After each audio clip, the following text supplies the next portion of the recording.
ওকে, ঠিক আছে। আসসালামু আলাইকুম। তো আজকের ক্লাসে হঠাৎ করে একটা প্রসঙ্গক্রমে ফিলোসফিক্যাল কথা দিয়ে শুরু করতে চাই। কথা যেহেতু চলে আসছে, সেটা হলো সফল মানুষ আর ব্যর্থ মানুষের সংজ্ঞাটা। তো আমি সবসময় যেটা ধারণ করছি হৃদয়ের মধ্যে, সেটা হলো সফল মানুষের সংজ্ঞাটা, এটা পার্সন টু পার্সন ভেরি করে।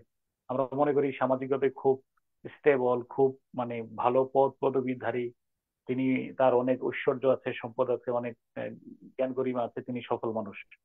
এটা হইতে পারে, কিন্তু আমি কখনোই এটাকে সাফল্যের মাপকাঠি হিসেবে ধরিনি।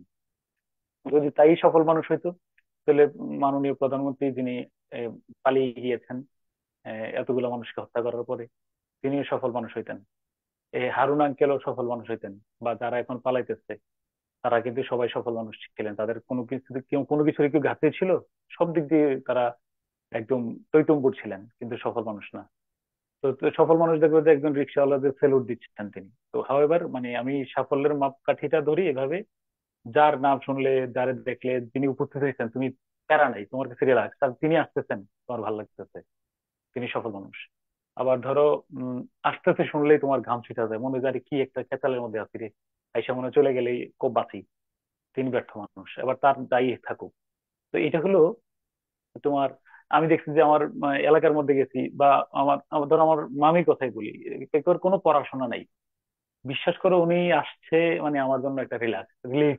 মনে হচ্ছে যে আরে মামি আসতেছে, আমার এখন ভালো খাবার দাবার খাবো, আমার খুব যত্ন করবে। কিন্তু কোনো পড়াশোনা নাই, একাডেমিক কোনো পড়াশোনা নেই, কিন্তু আমি তাকে হৃদয়ে ধারণ করি, ইয়া করি। তো এটাই হলো বিষয়টা আর কি। আর এটাই সফলের জন্য মনে রাখবে যে মানুষ যখন মারা যায়, মারা যাওয়ার পরে তুমি তুমি শুনলা হঠাৎ করে যে আমি মারা গেছি, এই কথা শোনার পরে তোমার দুইটা অনুভূতি হবে, জানো?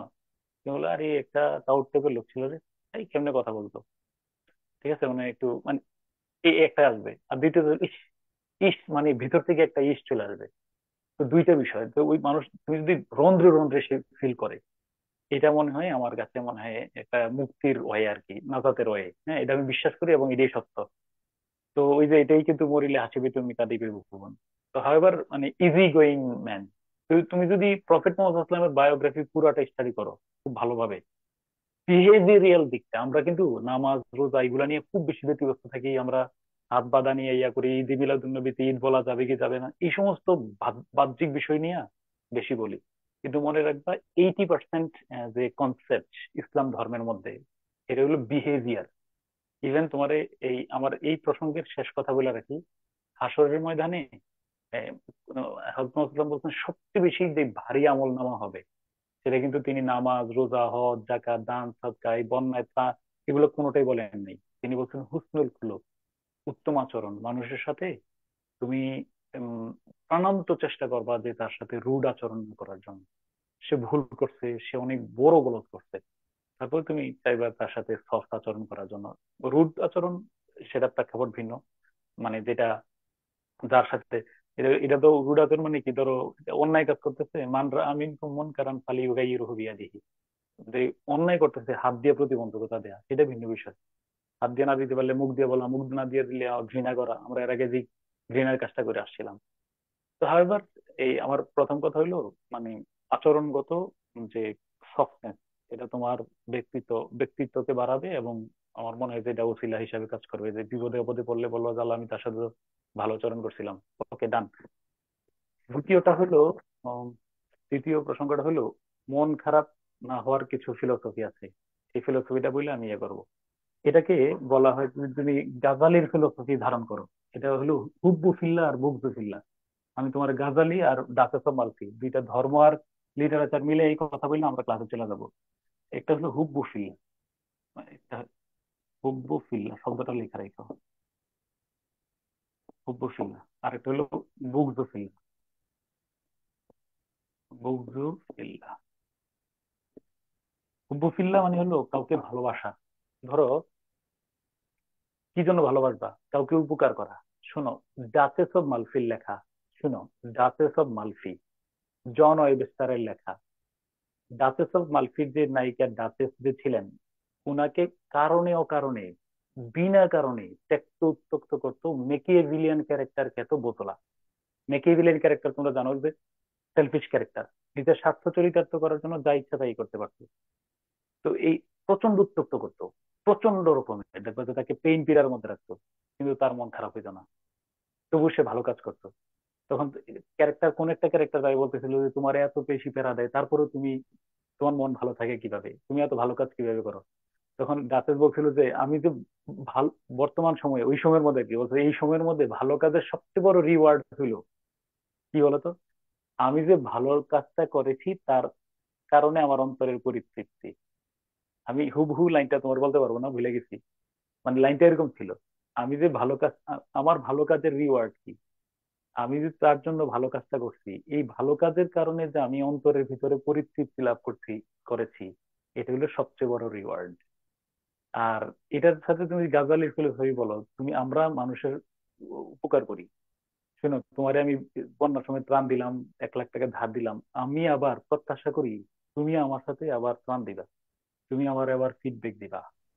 তো এই যে আমাদের যে চাওয়ার যে মানে লিমিটেশন, বা আমরা যে মানে একটা এক ধরনের সীমাবদ্ধ ধারণা নিয়ে বাস করি, মনে রাখবা যারে উপকার করবা তার কাছ থেকে কোনো প্রাপ্তির আশা করবা না। আমি তোমার সাথে, তুমি তুমি আমার সাথে ভালো আচরণ করছো, বা আমি তোমার সাথে ভালো আচরণ করছি, এর বিনিময়ে তিনি দিবেন, যিনি আমাকে ভালো কাজের নির্দেশ দিচ্ছেন, তিনি বলছেন যে তোমার সাথে আমি যেন সদাচরণ করি। প্রতিদান তো তুমি দিবা না, তুমি কি দিবা? মানে তুমি তো, আমরা তো নিজেই ছোট মানুষ, যে মশার কারণে আমরা কিন্তু মশার নিচে ঢুকি কেন, মশার কামড় থেকে বাঁচার জন্য। অতএব মানুষ আমার প্রতিদান দেবে না। অতএব তুমি, আমাদের মন খারাপের বড় কিছু কারণের মধ্যে এটা অন্যতম কারণ হলো আমাদের প্রত্যাশার সাথে প্রাপ্তির ঘাটতিটা অনেক ব্যবধান থাকে। যেটা তুমি শোপেন হাওয়ারের যদি এস সি, শোপেন হাওয়ার, SCHOPEN বানানটা দেখে নিও, HOWER মেবি, দুঃখবাদী দার্শনিক তাকে বলা হয় শোপেন হাওয়ার। তিনি এই গৌতম বুদ্ধের যে তত্ত্ব, মানে বুদ্ধিজমের সাথে একটা কম্পেয়ার করে একটা সিদ্ধান্তে আসছেন, মানুষের দুঃখের প্রধান কারণ হলো এক্সপেকটেশন। এবং তিনি বলছেন যে তিনি তার সমাধান একটাই, আই এক্সপেক্ট, খাতার উপরে লিখে রেখে, আমি তার সব ক্লাসে লিখে দিই, nothing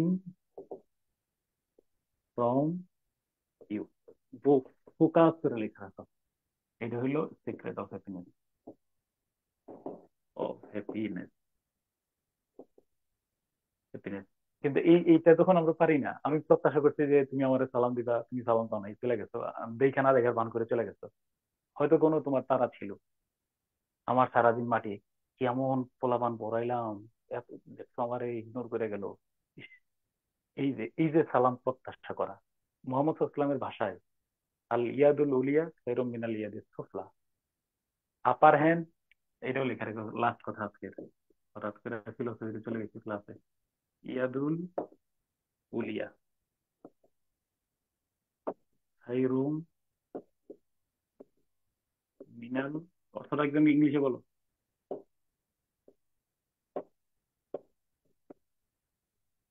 ইয়াদিস Suphala,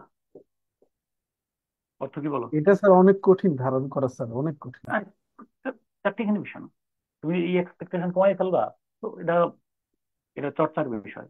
upper hand, upper hand is absolutely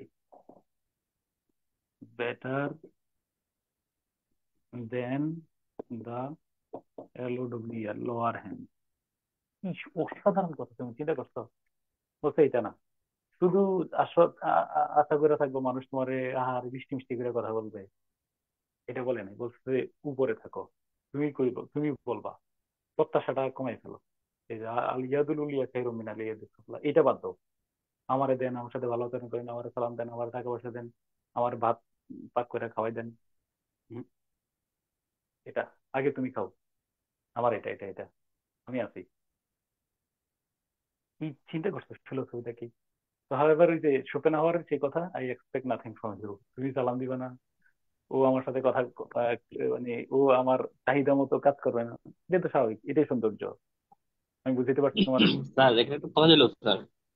হ্যাঁ, হ্যাঁ, স্যার একটা কথা ছিল স্যার, স্যার 2024 সালে দেশে যদি স্যার এরকম স্যার মানে খুব বিনয়ী হই, তাহলে স্যার এটা মানে হিতে উল্টা হয়ে যায় স্যার, তখন দেখা যায় মানুষের আরো অত্যাচারের শোনো, শিকার হতে হয়। শোনো, মানে একটু এটা লয়াল থাকতে হয়। সাংঘর্ষিক অবস্থাটা নিও না, নো নো। আমি তো একটা বলছি যে যখন অন্যায় দেখবা সেটাতে হাত দিয়ে প্রতিবাদ করবা, এটা তো হাদিসে আছে। কিন্তু তুমি তোমার ভাই বোন সবাইকে আমার প্রতিদ্বন্দ্বী বলো তুমি, আত্মীয় স্বজন সবাইকে প্রতিদ্বন্দ্বী? না স্যার। কথাগুলো মোটেও একটু না। লাইভ করে আসলে ভালো হতো স্যার। বিহেভিয়ারাল ক্ষেত্রে তুমি একজন রিক্সা থেকে নামছো, তার একটু রিক্সা দিয়ে দেওয়ার সময় তার একটু খোঁজ খবর নিলা, তার এই মানে মানুষের মন জয় করার জন্য কিন্তু খুব বেশি কিছু করতে হয় এমনটা না কিন্তু। একটু just ইয়ে করে বলো ভালো থাকবেন আপনি, আসলে কষ্ট করেন আমার ভালো লাগে খুব, আসলে অনেক পরিশ্রমের পয়সা, 1 টাকা বাড়াই দিলেন, 10 টাকা থেকে 12 টাকা দিত, 2 টাকা কিছু না, কিন্তু তারা টাচ করতে, এটা কিন্তু অনেক বেটার বিষয়। তারপর মানে বিহেভিয়ারাল ওয়ান ক্ষেত্রে। সাইডেড কমিউনিকেশন আসলে পসিবল না স্যার। আমার হ্যাঁ হ্যাঁ ব্যাপারে হ্যাঁ যদি অন্যদের ফিলিংস না থাকে তাহলে স্যার হ্যাঁ। প্রতিবার নিজে না নিজে না, কানেক্ট করা পসিবল না স্যার। খুব কঠিন কাজ, আমি আমি স্বীকার করি, খুব কঠিন কাজ। কিন্তু এই এই এটা যখন লাস্টে একটা কথা বলে আমি ক্লাস শুরু করে দেবো। এই এই জন্য ইমাম গাজালি পড়বা, গাজালি তোমার খুব পছন্দের লোক। উনার একটা বিখ্যাত কিমিয়ে সাদাতের মধ্যে বলছিল যে ধর রাগ, ঘৃণা, শুনো কথাগুলা, ক্ষোভ, হিংসা, দেশ, এই ধরনের বিষয়গুলা, এগুলো এমন প্রয়োজন, এটা একটা বিষের মতো তিনি তুলনা করছেন। বলছে এটা এটা এটা দুই দুই ভাবে, একটা পাত্রে রাখা হয় আর একটা পাত্রে ঢালা হয়। কথা শুনো কথাটা, কোন পাত্র বেশি ক্ষতিগ্রস্ত হয়? এই বিষটা যে পাত্রে ধারণ করা হয় নাকি যে পাত্রে ঢালা হয়, বলো কোনটা বেশি ক্ষতিগ্রস্ত হয়? জানো কি? যে পাত্রে ঢালা হবে সেই পাত্র। আরে যে পাত্রে ঢালা হয় সেই পাত্র হবে আমার, শোনো, যে পাত্রে রাখা আমার হবে স্যার। যেই পাত্রে রাখা হয় এই পাত্র ধ্বংস হয়ে যায়। ধরো তোমারে নিয়ে আমার প্রচন্ড রাগ হিংসা, আমি কিন্তু দুইলা বুড়া থাক হারিয়ে দিতেছি আর মনে হইতেছে তুমি ধ্বংস হয়ে গেছো, জ্বলতেছি আমি কিন্তু মনে হইতেছে কি বলো, তুমি শেষ। তোমার দেখবে যে ভিতরে আগে দেখো এগুলা জ্বালাও পড়াও কাজ করতেছি কিনা কারোর ব্যাপারে, দেখবে যে সে ক্ষতিগ্রস্ত হয় না, আমি নিজে ক্ষতিগ্রস্ত হই। তো এগুলা যে এই রিপু গুলো উদ্ধার, তা সহজ কাজ না। আর এটা সরি স্যার, যতটুকু এই সরি। হ্যাঁ, যতটুকু যতটুকু পর্যন্ত উদ্ধার করে আসতে পারবা ততটুকু দেখবা যে এই যে হ্যামলেট কেন পড়ি আমরা, Hamlet, there are more things in heaven and earth Horatio than dreamed of in our philosophy. হ্যামলেটে হোরাসিও এসে আউল ফাউল কথা বলা চিন্তা করতেছে, ভাবাইতেছে। হোরাসিও তারে হ্যামলেট ধমক দিয়ে বললো যে ফাজিল, তুমি এগুলো আমারে বলতেছো, এগুলো আমার চিন্তার বিষয়? কি বলতেছো? আমি আমি আশরাফুল মাখলুকাত, কত উত্তম চিন্তার বিষয় আছে আমার, কত চমৎকার আমি ভাবতে পারি, কত মানে অসাধারণ বিষয় ভাবনার আছে। আর তুমি আমার এই সমস্ত এই পরশ্রী কাতরতা, এই সমস্ত ছোট লোকই বিষয়গুলো আমার মাথায় ঢুকাচ্ছ। সরি, চিন্তা করছো এই জন্য হ্যামলেট মহিয়ান। ফিলোসফি ধারণ করে তো বলছি সামান্য, হ্যাঁ। আর একটা ওকে, কোর্স তাহলে করব আপনার আপনার আপনার কাছে স্যার। আর কিচ্ছু না, কিচ্ছু না, এটা কিচ্ছু না, এটা প্র্যাকটিসের বিষয়। ওকে, তোমার এই যতটুকু বলছি এটা প্রয়োজনে আরেকবার রেকর্ড শুনে আরেকবার তুমি মানে ভিতরে একটা আলো জ্বালাইও। তো আমরা চলে যাচ্ছি ইয়াতে, টাইম না 10 মিনিট সময়, পরীক্ষা 10 মিনিটে আমার এই কাজটা করতে হবে। খাতা কলম রেডি, অ্যাকচুয়ালি বিসিএস এর স্যার ট্রান্সলেশনটা করবো। 10 মিনিট জি টাইম, স্যার। তারপর আমি তোমার সাথে মিলবো।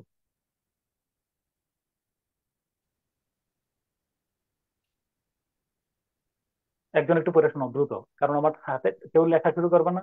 টাইম 10 মিনিট, আমি টাইম 10 মিনিট দেবো। আমি, হ্যাঁ, actually BCS Blue Bangla economy part 2 এর। means হ্যাঁ, extraction of the resources of sea for the growth of an economy. Hmm, Self তারপরে teacher. না, হ্যাঁ মানে টিচারের জন্য আমার জন্য জায়গা খালি রাখবো আর কি। Is there? তারপরে তারপর নাম্বার টু বাংলাদেশ হচ্ছে has Bangladesh settle. has settled maritime boundary disputes with Myanmar in 2012 and with India in 2014 through an arbitral arbitral method, method. Method, আচ্ছা হ্যাঁ। Number তারপরে three, it is estimated that Bangladesh has acquired 1,18,813 square kilometers of the Bay of Bengal. Number four, hmm, it is estimated that the resources from the sea of Bangladesh constitute 81% of the resources existing in its land territory. Number five, within the jurisdiction of Bangladesh, The sea is endowed with immense and precious natural resources, living and non-living. Hmm, Number 6, besides fish and other living animals, Bangladesh could also have gas fields, as it is reported that Myanmar has discovered discovered gas gas uh, field a on large it's gas area. field on its area of the sea. Hmm, Number 7, we need to preserve the ecosystems of the seas, which are reportedly being degraded at an unprecedented rate. And this is not an issue only for Bangladesh. Number 8, it should be addressed in cooperation with other countries. ওকে, আগে একটু পুরো পৃষ্ঠাটা একটু screenshot দাও, একটু screenshot দাও একটু kindly screenshot. আচ্ছা আমি একটু বড় করে দিই তাহলে। স্যার, আগে এই পিডিএফটি স্ক্রিনশট কি দাও। আমাদের দেওয়া হবে? এটা তো পরীক্ষার প্রশ্ন তোমাদের কাছে আছে। আগে এখন এখন জাস্ট এই মুহূর্তে একটু স্ক্রিনশট দাও আগে, স্ক্রিনশট। এখন ওর লেখা শুরু হয়নি, স্ক্রিনশট দিছো? স্যার গত ক্লাসের পিডিএফটা দিলে ভালো হতো। আচ্ছা ঠিক আছে, দিয়ে দেবো, এই দুইটা একসাথে দিয়ে দেবো আজকে, হ্যাঁ। জি স্যার, স্ক্রিনশট নিয়েছি 1 থেকে 4। চার, হ্যাঁ। আর 5 থেকে বাকি একটা স্যার স্ক্রিনশট দাও। বাকিগুলো দেন, তাহলে আমরা সেটাতে নিয়ে দাও নিই 5 থেকে, স্ক্রিনশট। হ্যাঁ 5 থেকে আর দাও, 5 থেকে একটা আর স্ক্রিনশট দাও। স্যার নিয়েছি। রেডি? 15 মিনিট আমি টাইম দেবো। এটা 10 মিনিট আমাদের হাতে, 10 মিনিটের মধ্যে দেখো করতে করতে পারতেছো। 10 মিনিট, দ্যাট মিনস আমি 12 মিনিট সময় দিলাম। এখন বাজে 11টা 43, মানে বাংলাদেশে হইলো 9টা 43। 9টা 43 থেকে 9টা 55 পর্যন্ত। কুইক, লিখতে থাকো। সবগুলা স্যার? হ্যাঁ হ্যাঁ, সবগুলো মানে এটার অনুবাদটা। 12 মিনিট সময় আমার হাতে আছে। রেডি? কেউ মিস করো না, কেউ যাইও না। বাসায় 2 ঘন্টা ইংরেজি পড়ার কথা, আমার সাথে পড়ো।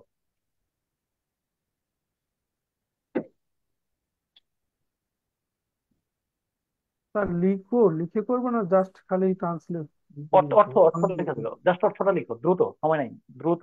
12 মিনিট সময়, 12 মিনিটে আমার এই অর্থটা লিখতে হবে।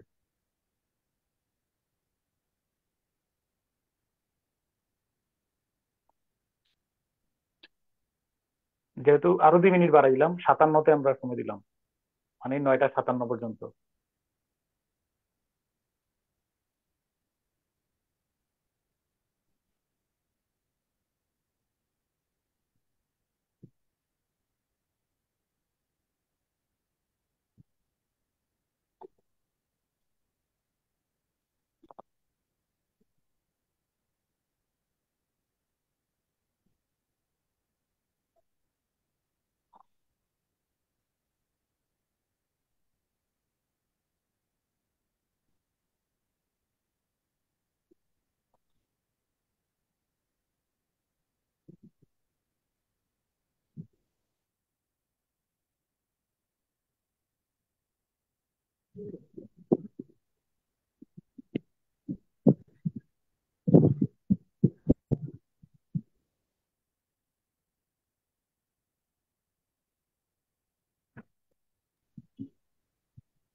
মধ্যে পড়েছে।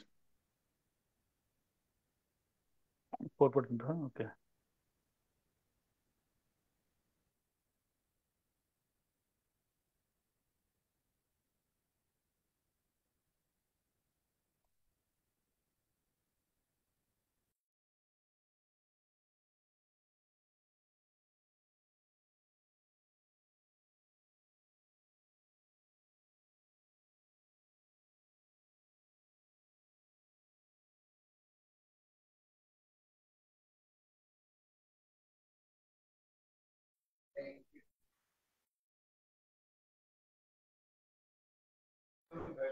স্যার এটা কি অনুবাদ করতে হবে? হ্যাঁ, হ্যাঁ, হ্যাঁ, অনুবাদ।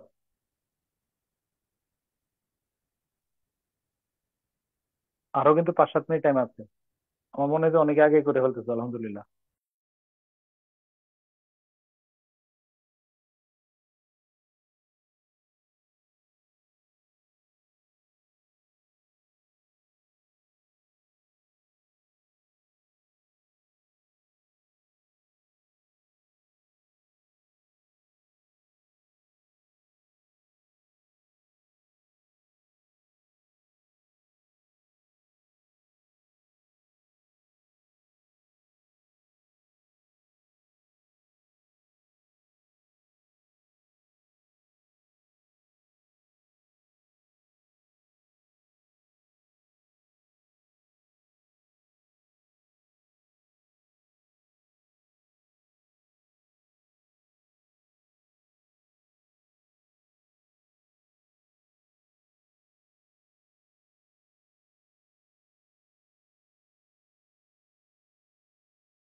তোমরা আছো তো?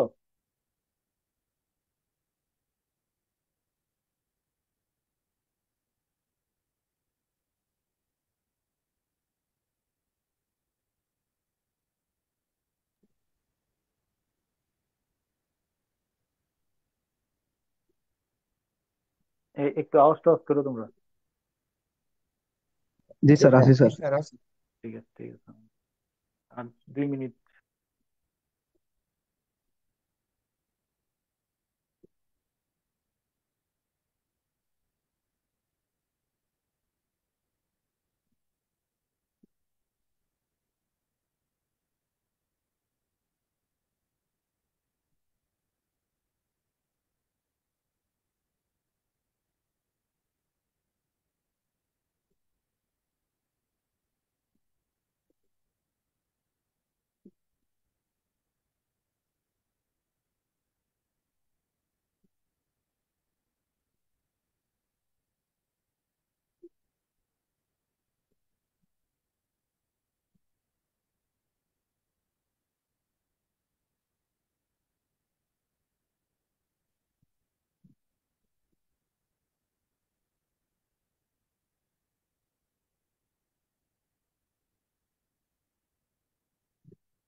কি অবস্থা বলো? 8টা পর্যন্ত করছে স্যার। করছো? আর মানে আটকা পড়ে গেছো এমনটা, এমনটা এমন কেউ আছো? মানে এখনো শেষ হয় নাই? শেষ হয় নাই? এমনি বলো, ফ্লুয়েন্টলি বলো, সমস্যা নেই। তো মোটামুটি একটা দাঁড় করাইতে পারছি। করে ফেলছো, ওকে। ঠিক আছে, হ্যাঁ। তো তো এবার আমি কথা বলি। তোমরা একটু দেখো, মিলাই নাও, টিচারের পার্টটা লিখো। আমার আমার অংশটার সাথে তোমার যদি মিলা যায় আলহামদুলিল্লাহ, না মিললে একটু বললো, বা আমার চেয়ে যদি মনে করো যে আর একটু মাটা উম, মিল অমিল আছে, বেশি অমিল আছে, আবার বললো। তো আমরা এখানে রিট্রান্সলেশনের জন্য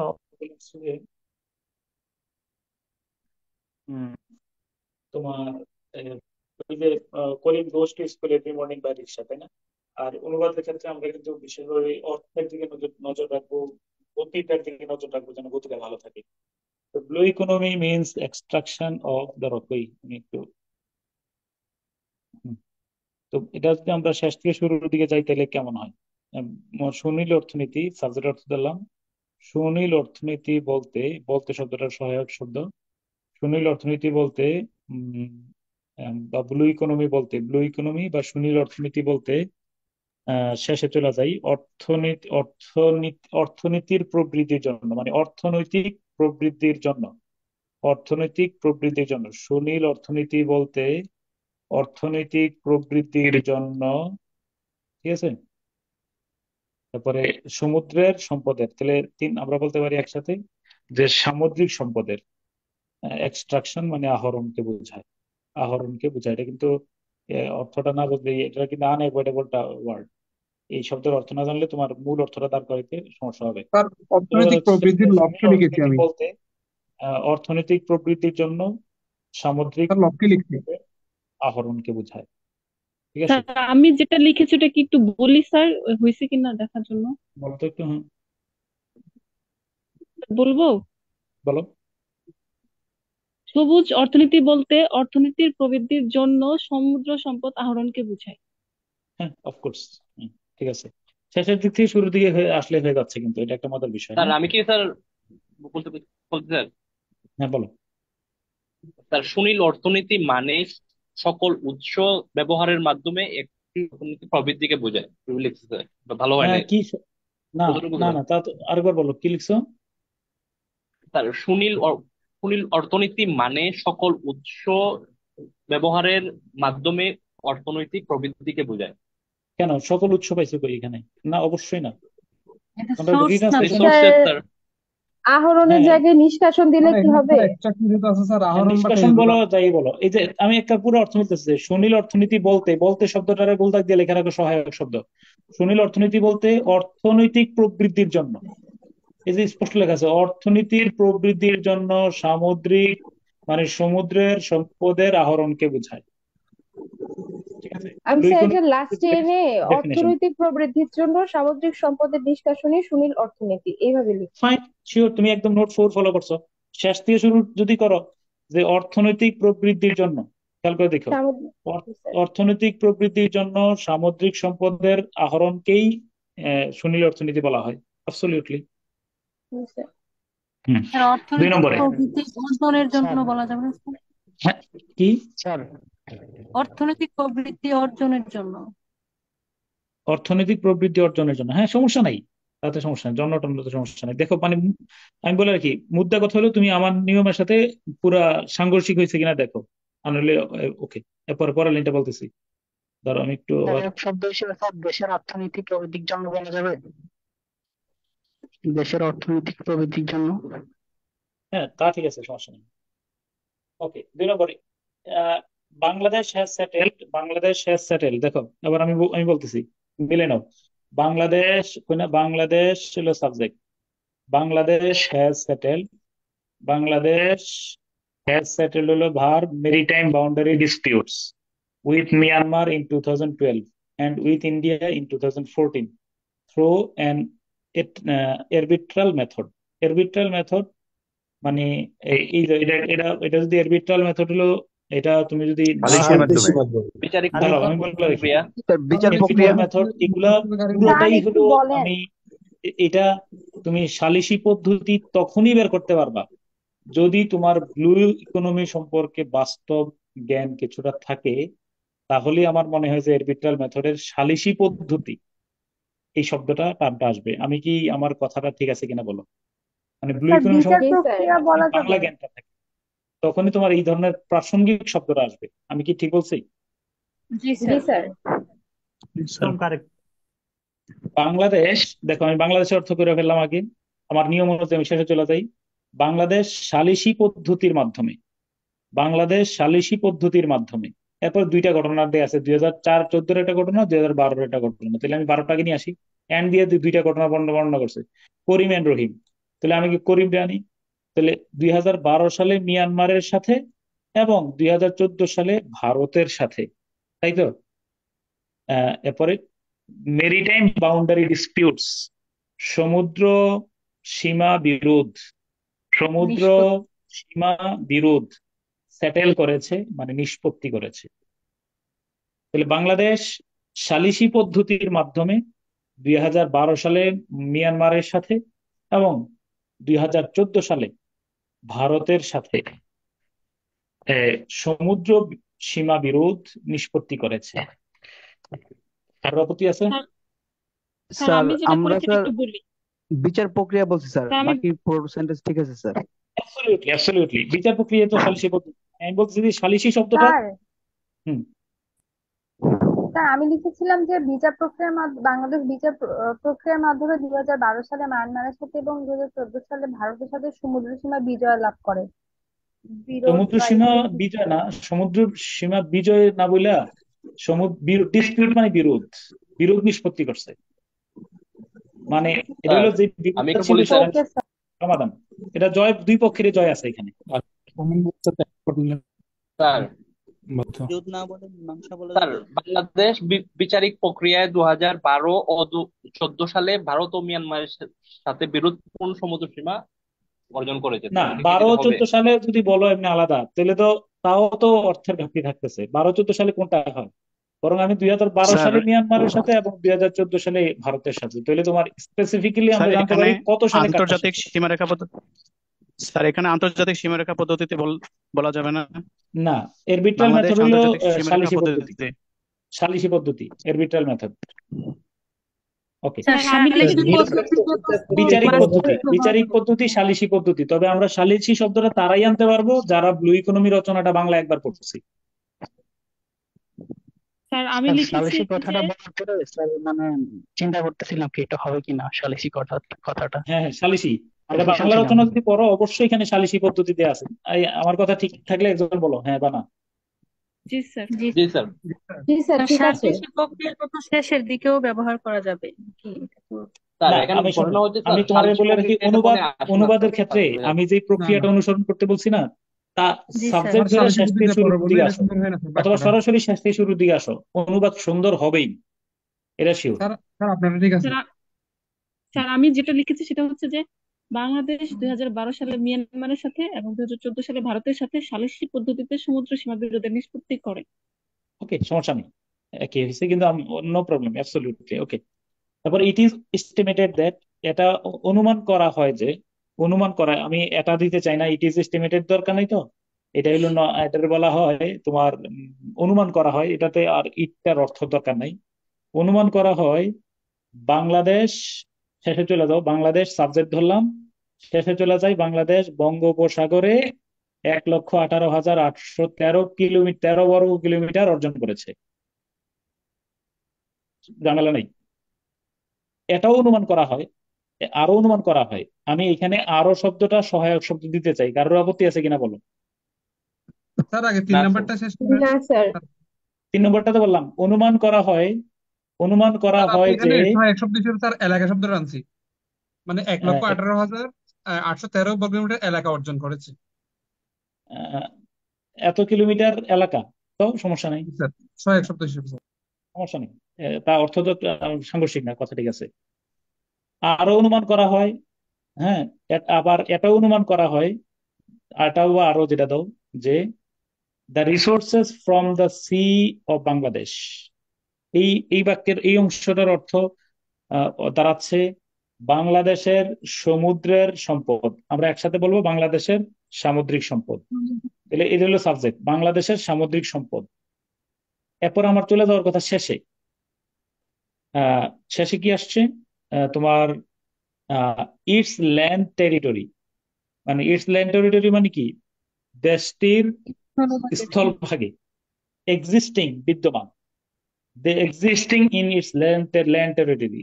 তাহলে ইটস মানে হলো দেশটির আর কি, ইটস এর অর্থ দেশটি করবো। এটা অনুমান করা হয় যে বাংলাদেশের সামুদ্রিক সম্পদ দেশটির স্থলভাগে বিদ্যমান, অফ দ্য রিসোর্সেস, সম্পদের 81%। আমি কনস্টিটিউট শব্দের অর্থ যদি এখানে সমতুল্য বা সমপরিমাণ না করি, অর্থ মিলবে না।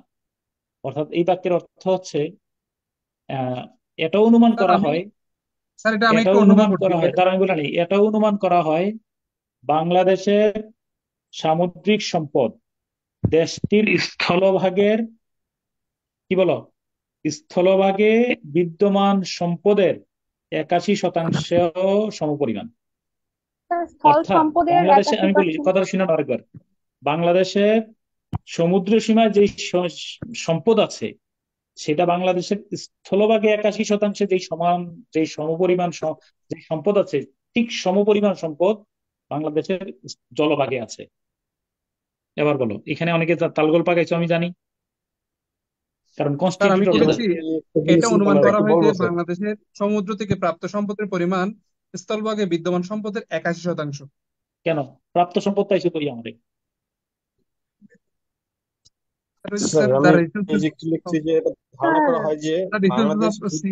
বাংলাদেশে বিদ্যমান স্থল সীমানার মধ্যে ধারণকৃত 81% সম্পদের কি বলে 81% সম্পদ সমুদ্রে রয়েছে।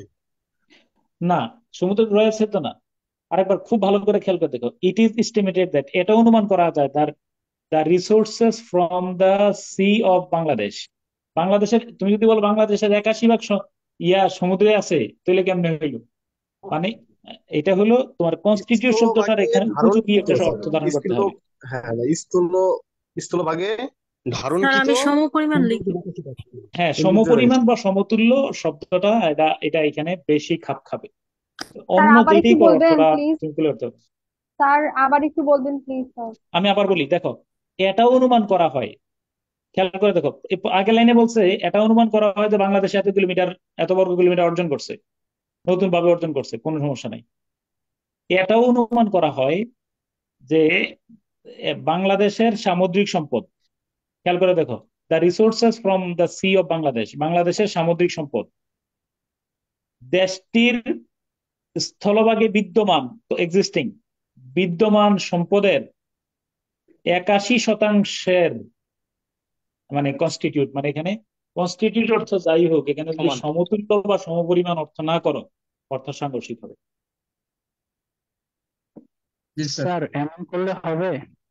স্যার এটাও স্যার অনুমেয় তাহলে যে এখানে কনস্টিটিউট বাংলাদেশের এক্স্যাক্টলি সমুদ্র কোনটা হতে হলো? প্রাপ্ত সম্পদের একজন একজন পরিমাণ। একজন করে বলো, এখানে এটা এই বাক্যটাতে আমি জানি অনেকে ঝামেলা করতে পারো, জাস্ট একজন একজন করে।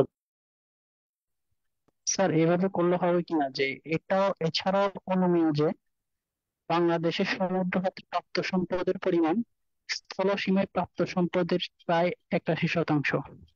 81% সমান, ঠিক আছে। প্রাপ্ত বলতে আছে আর কি, মানে এটা প্রাপ্ত বলতে আছে, মানে 81%, বাংলাদেশের সমুদ্র, বাংলাদেশের স্থলভাগে 81% যেই পরিমাণ সম্পদ আছে, সেই পরিমাণ সম্পদ বাংলাদেশের সমুদ্র সীমায় আছে। জি স্যার, ওকে, ক্লিয়ার হয়েছে স্যার। তারপরে তাহলে এখানে কি স্যার তাহলে এখানে কি ওই যে বাংলাদেশের মূল ভূখণ্ডের 81% মানে সম্পদ এই সামুদ্রিক সম্পদ না? হুম, হ্যাঁ, আমি তোমার আরেকবার বলি, কারণ এদিকে দেখো, আমি আমার- আমি তোমার কথা বলি, বাংলাদেশের সমুদ্রের মধ্যে 81%, বাংলাদেশের সমুদ্র সীমায় 81, বাংলাদেশের যে স্থলভাগে, আহ, স্থলভাগে 81% আহ, যে সম্পদ, 81% সমপরিমাণ সম্পদ কোথায় আছে বলো? মানে বাংলাদেশের জলভাগে, বাংলাদেশের জলভাগের সম্পদ যা আছে, এটা স্থলভাগের কত পার্সেন্ট? 81%। 81%। 81% নাকি 1% সমতুল্য? সমতুল্য স্যার। 81% এর সমতুল্য। 1%। বাংলাদেশের স্থলভাগে 81% সম্পদ ইকুয়াল টু, কি বলো, এই তো এখানে স্থলভাগের তুলনা করছে পুরো, সমতুল্য হবে। হ্যাঁ, স্থলভাগের পুরো সম্পদটা এখানে প্রায় 81%, বিশাল সম্পদ। ওকে, লাস্ট, স্যার তারপরে বুঝতে হলো পারছি স্যার, স্থলভাগে যদি কোনো কিছু হইতো তাইলে আর সমতুল্য সমপরিমাণ উল্লেখ করতে হইতো না। না না না যেহেতু না, মানে এটা তো সামুদ্রিক সম্পদ আর স্থল সম্পদ দুইটা আলাদা, এই জন্য সমপরিমাণ বা সমতুল্যটা বলতে হ্যাঁ, হবে। স্যার আপনার উইদিন দ্য কথা আস্তে আস্তে স্যার। দেখো, the sea is endowed with immense and precious natural resources living, তাহলে আমরা অর্থটা কি কি হচ্ছে? Within the jurisdiction of Bangladesh, তাহলে উইদিন দ্য জুরিসডিকশন তাহলে এই লাইনটার অর্থ তোমরা কি করছো আমি জানি না, আমি বলতে চাই এখানে আমি সহজ বা within the jurisdiction of Bangladesh মানে হলো বাংলাদেশের সমুদ্র সীমানা, মানে বাংলাদেশের সমুদ্র সীমানা, মানে বাংলাদেশের সমুদ্রের এলাকাটা। জুরিসডিকশন অর্থ কি? স্যার আমি স্যার এটার অর্থ জানি মালিকানায় বাংলাদেশের বললে এখতিয়ার, তার বাংলাদেশের আইনগত প্রেক্ষাপট থেকে ধারণা করা হয়েছে। বাংলাদেশের আইনগত এখতিয়ারাধীন, অধিকার, মানে তার এক কথায়, আচ্ছা আইনগত তারা আমার অর্থটা আগে দেখি, এরপর তুমি প্লাস মাইনাস করো। বাংলাদেশের সমুদ্র সীমানা, বাংলাদেশের এখতিয়ারাধীন সমুদ্র এলাকা, মানে বাংলাদেশের সমুদ্র সীমানা যদি আমি বলি, বাংলাদেশের সমুদ্র সীমা। এবার শেষে চলে যাই, তোমার লিভিং এন্ড নন লিভিং, জৈব এবং অজৈব, এরপর ইমেন্স এন্ড প্রেশাস, তাহলে কি বলো?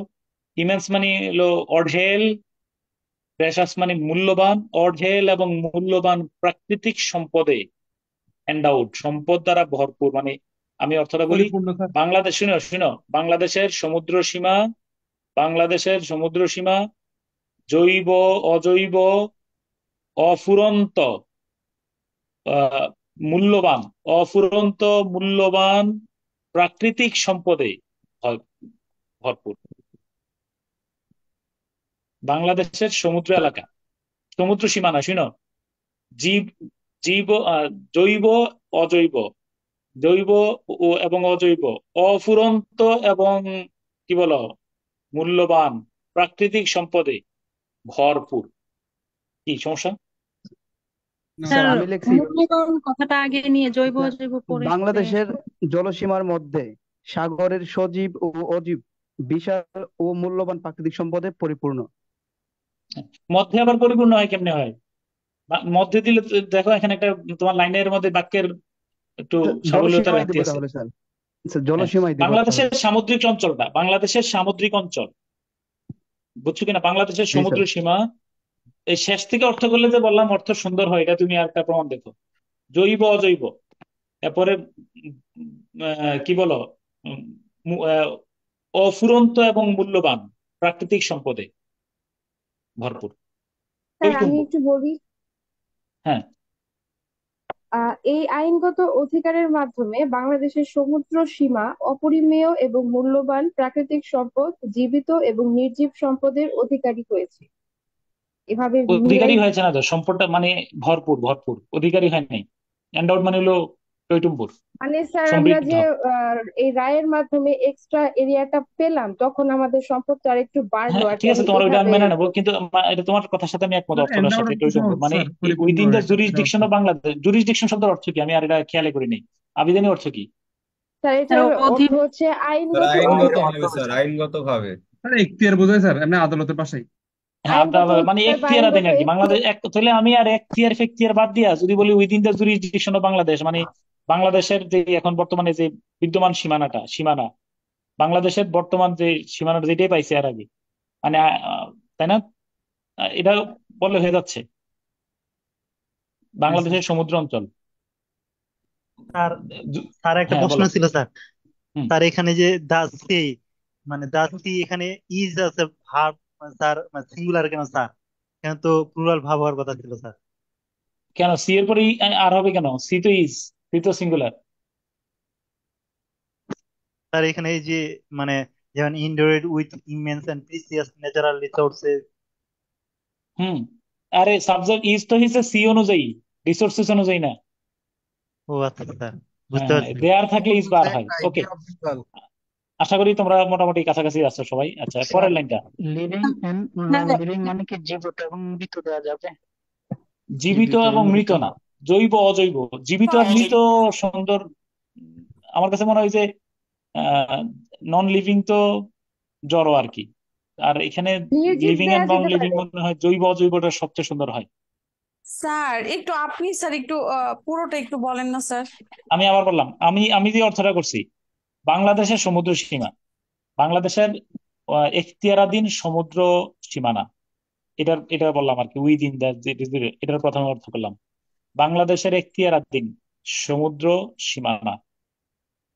এরপরে চলে গেলাম, এই যে পুরাটাই সি থেকে এই পর্যন্ত পুরাটা সাবজেক্ট অর্থ ধরে নিলাম আর কি। হ্যাঁ, এই যে দা সি, জৈব এবং অজৈব, এরপরে হলো অফুরন্ত এবং মূল্যবান প্রাকৃতিক সম্পদ দ্বারা, দ্বারাটা লাগবে না, প্রাকৃতিক সম্পদে টইটুম্বুর। সুন্দর হয়েছে ঠিক আছে, স্যার, অনেক সুন্দর হয়েছে স্যার।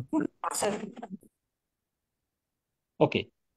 বিসাইডস, স্যার স্যার হ্যাঁ ওইখানে বলো। যে স্যার জৈব জৈব আর আহ, মানে আমি বলি স্যার আমি কিভাবে লিখছি। হুম, বাংলাদেশের অধিভুক্ত সমুদ্র সীমানা বিপুল ও মূল্যবান জৈব জৈব প্রাকৃতিক সম্পদে ভরপুর। সে সে অ্যাবসলিউটলি কোনো সমস্যা নেই। বিপুল ও মূল্যবান মানে জৈব জৈব এবং যারা, তো আমরা আগেবারে নিতে পারি, সমস্যা নেই। Thank you. হ্যাঁ, okay sir. Okay. Besides fish and other animals, Bangladesh could have also gas fields, as it reported that Myanmar has discovered a large gas field on its কি বলো, এরিয়া অফ দ্য সি। হ্যাঁ। তাহলে এখন সাবজেক্টের পূর্বে কমা দ্বারা অংশটা আমরা অনুবাদ করে ফেলার কথা। তো মাছ এবং কি বলো অন্যান্য জীবিত প্রাণী ছাড়াও, সাবজেক্টের পূর্বে as far as I know Rushad দিয়ে একটা বাক্য ছিল 4 নম্বর মডেলে। তাহলে সাবজেক্টের পূর্বে অংশটা অনুবাদ করে ফেললাম। মাছ এবং অন্যান্য জীবিত প্রাণী ছাড়াও, মাছ এবং অন্যান্য জীবিত প্রাণী ছাড়াও বাংলা, এবার সাবজেক্ট হলো বাংলাদেশ। ঠিক আছে কিনা? বাংলাদেশের আহ কি বলো, বাংলাদেশের কি থাকতে পারে বলো, Bangladesh could have also gas field। Gas আমি এখানে গ্যাস বলতে ক্ষেত্র চাই বাংলাদেশের গ্যাস ক্ষেত্র সমুদ্র স্যার। সীমায়, এই সমুদ্র সীমাটা আমি সহায়ক শব্দ ব্যবহার করছি, বাংলাদেশের সমুদ্র সীমায় গ্যাস গ্যাস ক্ষেত্র থাকতে পারে। দাঁড়ি, স্যার পেতে পারে হবে। পেতে পারে, থাকতে পারে, সমস্যা নেই। কুড হ্যাভ অলসো থাকতে পারে, পেতে পারে, সমস্যা নেই। বাংলাদেশের সমুদ্র সীমা, এগুলো আমি এটা যোগ করছি, অথবা বাংলাদেশ। তাহলে বিসাইডস ফিশ এন্ড, তাহলে অর্থটা আমি করতেছি মাছ এবং অন্যান্য জীবিত প্রাণী ছাড়াও বাংলাদেশের সমুদ্র সীমায় গ্যাস ক্ষেত্র থাকতে পারে, অথবা বাংলাদেশ গ্যাস ক্ষেত্র পেয়ে থাকতে পারে। ওকে, আমি আমার মতো করে চিন্তা করতে চাই। অ্যাজ ইট রিপোর্টেড, দাড়ি দিয়ে ফেলো, দাড়ি দিয়ে ফেলো। অ্যাজ ইট রিপোর্টেড মানে কি? যেমনটি বলা হয় যেহেতু যেমনটি খবরে দেখা প্রকাশিত গেছে হয়েছে।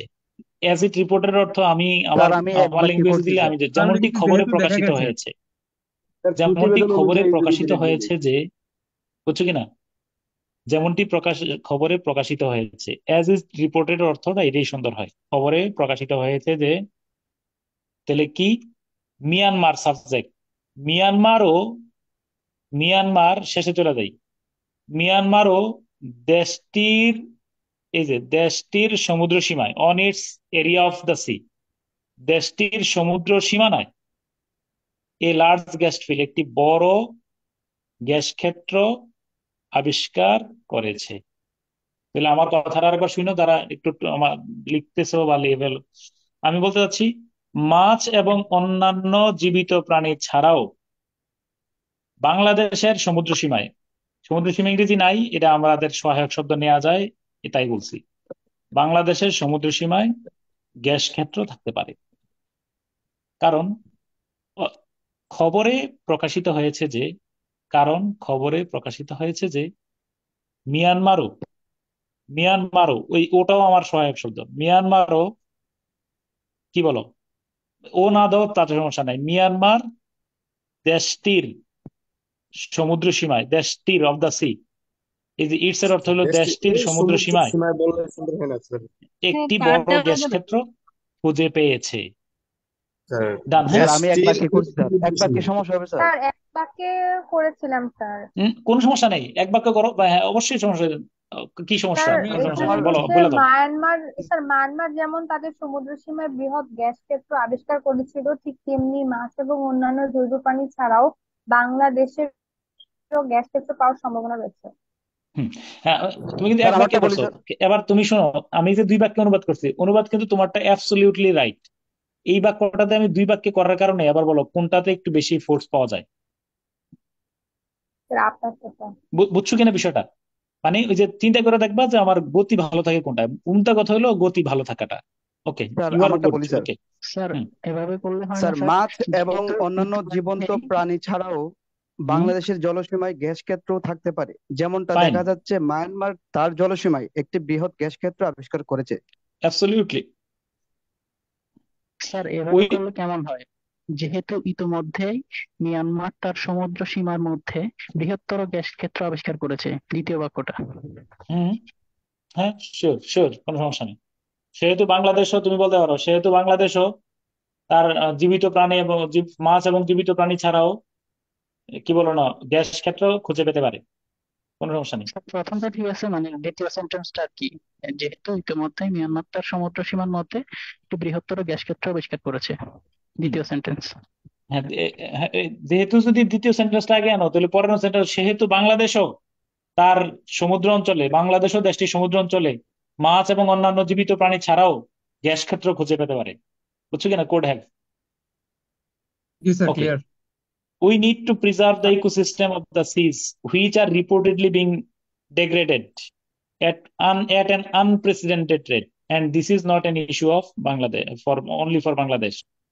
We need to preserve, তাহলে আমাদের সমুদ্রের বাস্তু সংস্থান, তাহলে আমাদেরকে ওই অর্থ আমাদেরকে বলতে বলা উচিত, আমাদেরকে আমাদেরকে সংরক্ষণ করতে হয়। সমুদ্রের বাস্তু সংস্থান কি করতে হবে বলো? সংরক্ষণ করতে হবে। সংরক্ষণ করতে হবে। হ্যাঁ, একটা বাক্য শেষ।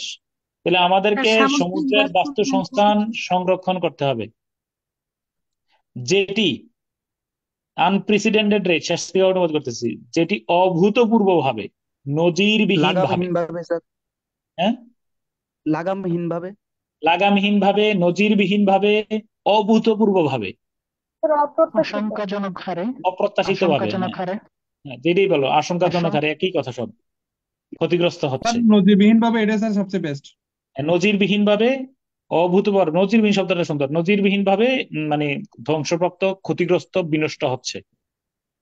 ওকে,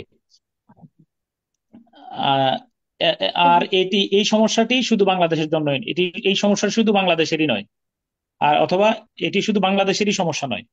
this is not in issue only for Bangladesh. এটি শুধু বাংলাদেশেরই সমস্যা নয়, ঠিক আছে স্যার কিনা? ইস্যু রাখা যাবে, ইস্যু। ইস্যু শব্দের অর্থ হলো সমস্যা, এখানে সমস্যা শব্দ অ্যাপ্রোপ্রিয়েট, তাই না? নাকি স্যার বলো? রিপোর্টেডলি বিং ডিগ্রেডেড অর্থ কি স্যার এখানে? রিপোর্টেডলি শব্দের অর্থ হলো ওই যে তথ্য মতে আর কি, রিপোর্টেডলি মানে হলো তথ্য মতে। তো যা স্যার একটু তথ্য আগে মতে বললেন স্যার একটু আগে। এই খবরে স্যার প্রকাশিত ওই যে প্রতিবেদন থেকে জানা যায় আর কি, এটা হলো রিপোর্টেডলি, স্যার যা ওই যে তথ্য এটি মতে শুধুমাত্র নজিরবিহীন ভাবে তোমার ধ্বংসপ্রাপ্ত হচ্ছে। বুঝছো? স্যার জি ওই যে স্যার। আহ, এইটা কি হচ্ছে, এটি শুধুমাত্র বাংলাদেশের জন্য চিন্তার বিষয় নয়, এটা হচ্ছে বলা হ্যাঁ, যায় যে অবশ্যই চিন্তার সেক্ষেত্রে সমস্যা, এটি শুধু বাংলাদেশেরই চিন্তার বিষয় না। ইট should B addressed in a cooperation, চিন্তা বা সমস্যা একই হবে, নেতিবাচক শব্দ আর কি। ইট should B addressed in cooperation with other countries, এটিকে শেষে চলে যাও, অন্যান্য দেশের সহযোগিতায়। শুড বি অ্যাড্রেসড অর্থ কি বলো? মোকাবেলা এই করা উচিত। সমস্যার সমাধান করতে হবে। সলভ, কাজ মানে করা উচিত। অ্যাড্রেস করা, দেখছেন এটা কিন্তু সলভ শব্দটা সুন্দর হয়, S L V D, solve, it should be solve. হ্যাঁ, তাহলে এটিকে অন্যান্য দেশের সহযোগিতায় সমাধান করা উচিত। তাহলে আমি পুরো অর্থটা একবার একটু পড়ে শোনাও তো, আমি একবার পুরোটা অর্থ আবার পুরোটা আমি বলে রাখি, অনুবাদ করার পরে কিন্তু চলে যাবে না দৌড়ে, অনুবাদ করার পরে আবার পুরোটা একবার পড়বা ভালো করে। তাহলে অর্থটা কি সাত দাঁড়াচ্ছে? নাম্বারটা হচ্ছে আবার একটু বলতেন স্যার, হ্যাঁ, আমি সাত আমার নাম্বারটা। আরেকবার রিভাইজ করে দিতেছি, দেখো লাস্টটা মিলে কিনা, দেখো দেখো আরেকবার, লাস্ট টাইম। সমুদ্র অর্থনীতি বলতে, এই বলতে আমার সহায়ক শব্দ, বলতে ইংরেজি নাই। সমুদ্র অর্থনীতি বলতে উম তোমার অর্থনৈতিক প্রবৃদ্ধি অর্জনের জন্য সামুদ্রিক সম্পদের আহরণকে বোঝায়, অথবা উম অর্থনৈতিক প্রবৃদ্ধি অর্জনের জন্য সামুদ্রিক সম্পদের আহরণকেই ব্লু ইকোনমি বলা হয়। স্যার বাংলাদেশ, আহরণ ও সঠিক ব্যবহার বলা যাবে? আহরণ ও সঠিক ব্যবহার কে বোঝায়? না, এক্সট্রাকশন মানে আহরণ, সঠিক ব্যবহার করবার না করবা এটা হলো পরের বিষয়, আহরণটা হলো চলবে। স্যার এখানে তো আর ইউটিলাইজ নাই। ইউটিলাইজ নাই, এবং মনে রাখবা যে এখানে মানে নাই এমনটা দেওয়া যাবে না, তুমি সহায়ক শব্দ ব্যবহার করবা এমনটা না যে নিজের মতো করে এখানে ট্রান্সক্রিয়েশন করবা। সহায়ক শব্দ ব্যবহার করলেও যেন আমি যা বলতেছি বাক্যে যা বলা আছে তাই থাকে, অর্থ চেঞ্জ হবে না। হ্যাঁ, বাংলাদেশ সালিসি পদ্ধতির মাধ্যমে 2012 সালে মায়ানমারের সাথে এবং 2014 সালে ভারতের সাথে সমুদ্র সীমা বিরোধ নিষ্পত্তি করেছে। অনুমান করা হয় যে বাংলাদেশ বঙ্গোপসাগরে এত কিলোমিটার এলাকা নতুন ভাবে অর্জন করেছে, দিতে পারে নতুন ভাবে। এটাও অনুমান করা হয়, এটাও ধারণা করা হয়, এই যে অনুমান দুইবার না দিয়ে দ্বিতীয়বার দিতে পারো, এটাও ধারণা করা হয় যে এটা কিন্তু দ্বিতীয়বার যখন পড়বা তখন এগুলা মিলবে, মানে লিঙ্কার গুলা, যে বাংলাদেশের সামুদ্রিক সম্পদ দেশটির স্থলভাগে বিদ্যমান সম্পদের 81% সমপরিমাণ। বাংলাদেশের সমুদ্র সীমানা, বাংলাদেশের সমুদ্র এলাকা, বাংলাদেশের অধিকৃত সমুদ্র অঞ্চল, জীবিত জৈব অজৈব, অফুরন্ত এবং মূল্যবান সমুদ্র প্রাকৃতিক সম্পদে টইটম্বুর। বাংলাদেশে মাছ এবং অন্যান্য জীবিত প্রাণী ছাড়াও বাংলাদেশের সমুদ্র এলাকায়, সমুদ্র সীমানায় গ্যাস গ্যাস ক্ষেত্র থাকতে পারে, খুঁজে পাওয়া যেতে পারে। কারণ খবরে প্রকাশিত হয়েছে মিয়ানমার দেশটির মিয়ানমার তার সমুদ্র এলাকায়, সমুদ্র সীমানায় একটি বিশাল গ্যাস ক্ষেত্র খুঁজে পেয়েছে, আবিষ্কার করেছে। আমাদেরকে সমুদ্রের বাস্তুসংস্থান নিশ্চিত করতে হবে, সুরক্ষা দিতে হবে বা সংরক্ষণ করতে হবে। এটি যেটি না বলে এটি বলতে পারি দাঁড়িয়ে দিয়া। কারণ তথ্য মতে এই যে কারণ দিয়ে আরেকবার, কারণ তথ্য মতে এটি নজিরবিহীন ভাবে বিনষ্ট হয়ে যাচ্ছে, হচ্ছে না বইলা হয়ে যাচ্ছে বললে কন্টিনিউয়াস টেন্স তো, হয়ে যাচ্ছে। আর এটি শুধু বাংলাদেশেরই সমস্যা নয়, অন্যান্য দেশের সহযোগিতায় সমস্যাটিকে সমাধান করা উচিত। ওকে, ডান, ঠিক আছে। এবার আসো আমরা স্যার এবার নতুন স্যার একদম পার্ট। লাস্টের বাক্যটা, 8 নম্বর যে বাক্যটা স্যার, এটা একটু বলতে চাই। বলো। এই ব্যাপারে অ্যাড্রেস, অন্যান্য দেশের সাথে সহযোগিতার ভিত্তিতে বাংলাদেশের কাজ করা উচিত, এটা কি ঠিক? হ্যাঁ তা উচিত, সমাধান করা উচিত, কাজ করা উচিত। তুমি সিনোনিম ব্যবহার করো, তুমি যা বলতেছো ওই একই কথা হচ্ছে আর কি, মানে এটা সলভ করা উচিত। হ্যাঁ, ঠিক আছে স্যার। ওকে। এবার আসো, এবার একটু করি আমরা নতুন ভাবে, নতুন নতুন আমরা এই লেকচারের মধ্যে এখানে তোমার আমরা আস্থা বাড়ানোর, এখন হলো নাম হলো আস্থা, আস্থা প্যাকেজ চলতেছে এখন। হ্যাঁ, আমরা এই লাইনটা অনুবাদ করছিলাম, মনে আছে কিনা?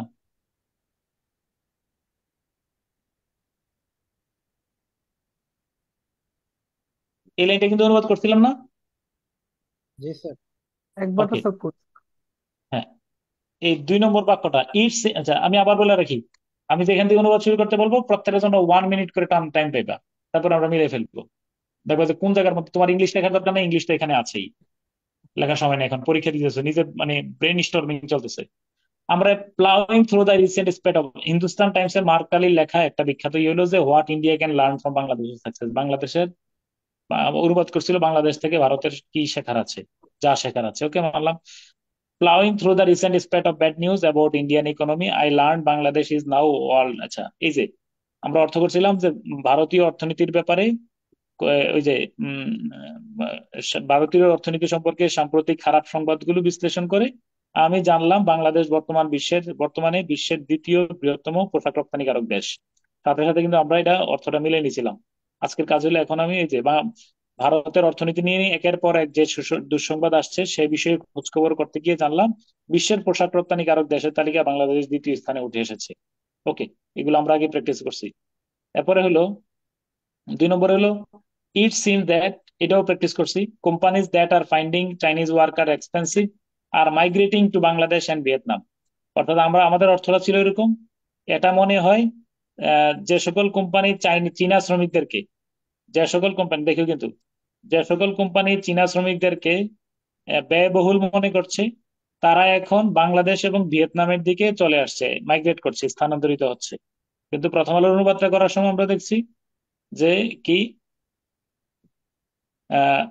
অবস্থা দৃষ্টে মনে হচ্ছে, ইট সিমস এর অর্থ করছে অবস্থা দৃষ্টে মনে হচ্ছে যেসব কোম্পানি চীনা শ্রমিকদের দিয়ে পোশাক তৈরি করাকে বেশি খরচ সাপেক্ষ মনে করছে তারা এখন চীন ছেড়ে বাংলাদেশ এবং ভিয়েতনামের দিকে চলে আসছে। আমি কিন্তু ক্লাসের মধ্যে বলছিলাম যে অবস্থা দৃষ্টে এগুলা নাই, চীনা শ্রমিকদের দিয়ে এইটাও কিন্তু ইংরেজিতে নাই। এরপরে তারা এখন সরি, কোনটা নাই? যেসব কোম্পানি ওয়ান সেকেন্ড আছে ওটা কিনা, ডেটা ফাইন, ও চাইনা, হ্যাঁ ঠিক আছে, এটা আছে। যেসব কোম্পানি চীনা শ্রমিকদের দিয়ে পোশাক তৈরি করাকে বেশি খরচ সাপেক্ষ মনে করছে, তারা এখন এই চীন ছেড়ে শব্দটা ইংরেজি নাই, চীন ছেড়ে বাংলাদেশ এবং ভারতের দিকে চলে আসছে। চীন ছেড়ে শব্দটা আছে, আমরা সহায়ক শব্দ এটা বুঝলাম। ওকে, এবার কাজ হলো 3 নম্বর বাক্যটা। আমি কিন্তু বলছিলাম যে তোমাদেরকে করানোর কথা বা করা, কিন্তু করা হয় নাই। এখন কাইন্ডলি একটু, এখন হলো এইটা 3 নম্বর বাক্যটার সময় 1 মিনিট পাইবা, দেখো কলম টলম ভেঙে যায় কিনা আবার, এই জন্য আমি পড়ে শোনাই। Once again, India is missing out and India is missing out on the migration of labor-intensive industries in the search of cheaper manufacturing cost. Okay, দেখো এটা এটার অর্থটা বলো, সময় 1 মিনিট।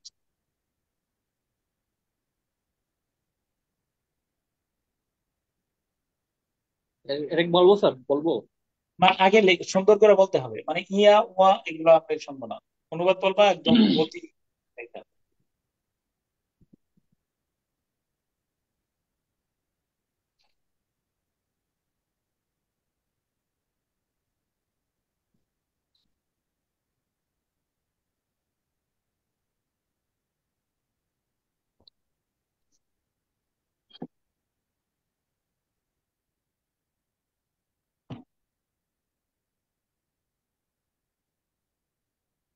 কেউ লিভ নিও না এখানে, এই অংশটাতে কিছু মানে কয়েকটা বাক্য প্র্যাকটিস নিজে করা উচিত, এগুলো বাসায় হবে না।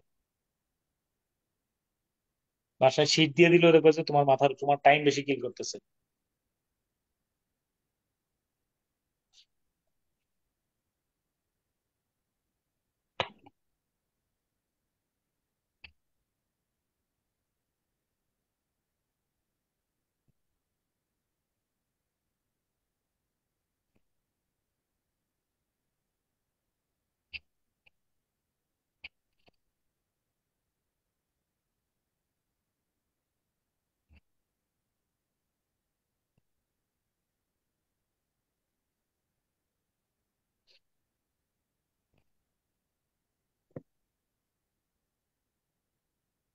কেউ যদি সামলাইতে পারছো মনে করো, তাহলে আওয়াজ দিও।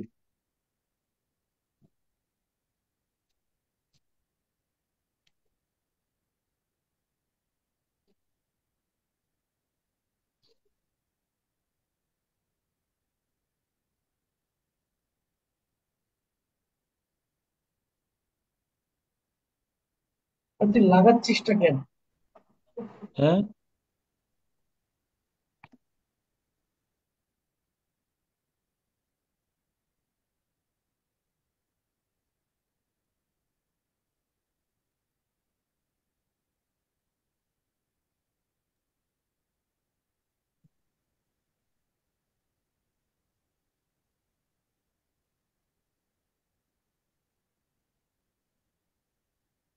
কমেন্ট বক্সটা একটু দেখবেন।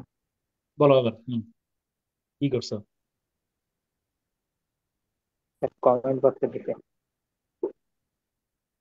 হ্যাঁ হ্যাঁ, কেউ করছো? স্যার বলবো? স্যার বলো। স্যার স্যার কমেন্ট আগামাতা বক্সে দেখে, কমেন্ট বক্স। কোথায় যাচ্ছে? বলো। স্যার বলবো? হ্যাঁ বলো না। আহ, আবারও সস্তা উৎপাদন খরচের সন্ধানে ভারত শ্রমনিবিড় শিল্পের স্থানান্তর থেকে বাদ পড়েছে। আচ্ছা, তারপরে বলো, আরেকজন বলো। স্যার আরো একবার, আহ, ভারত সস্তা উৎপাদন খরচের আশায় শ্রমবহুল শিল্প কারখানার দিকে স্থানান্তরের সুযোগটি হারাচ্ছে।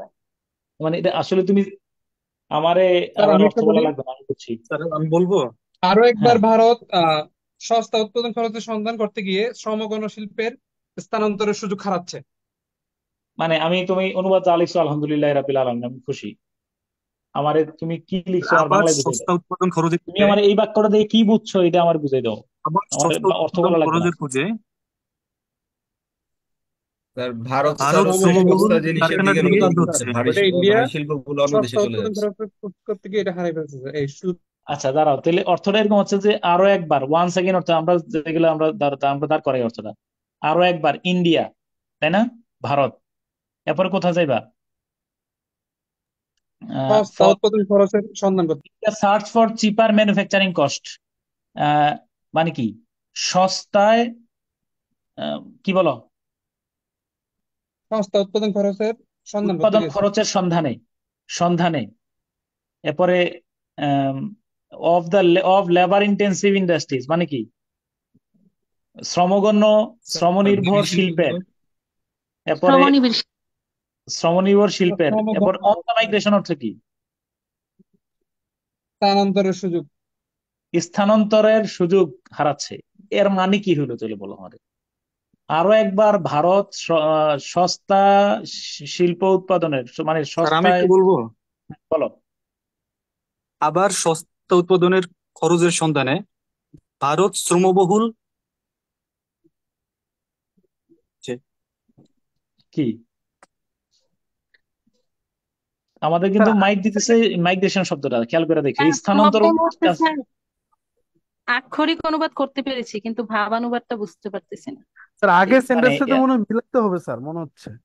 হ্যাঁ হ্যাঁ হ্যাঁ, আচ্ছা ওকে, এবার চলো আমরা এবার একটা মজার বিষয় তোমার ফাইন্ড আউটটা করে দিই। দেখো আমরা যে জায়গায় আটকা পড়ে যাচ্ছি, মানে মাইগ্রেশনে এসে আটকা পড়ে যাচ্ছি কিন্তু আলটিমেটলি দেখো, এবার একটু দেখো। হ্যাঁ, আগে অর্থটা বলো, এখানে কি বলা আছে।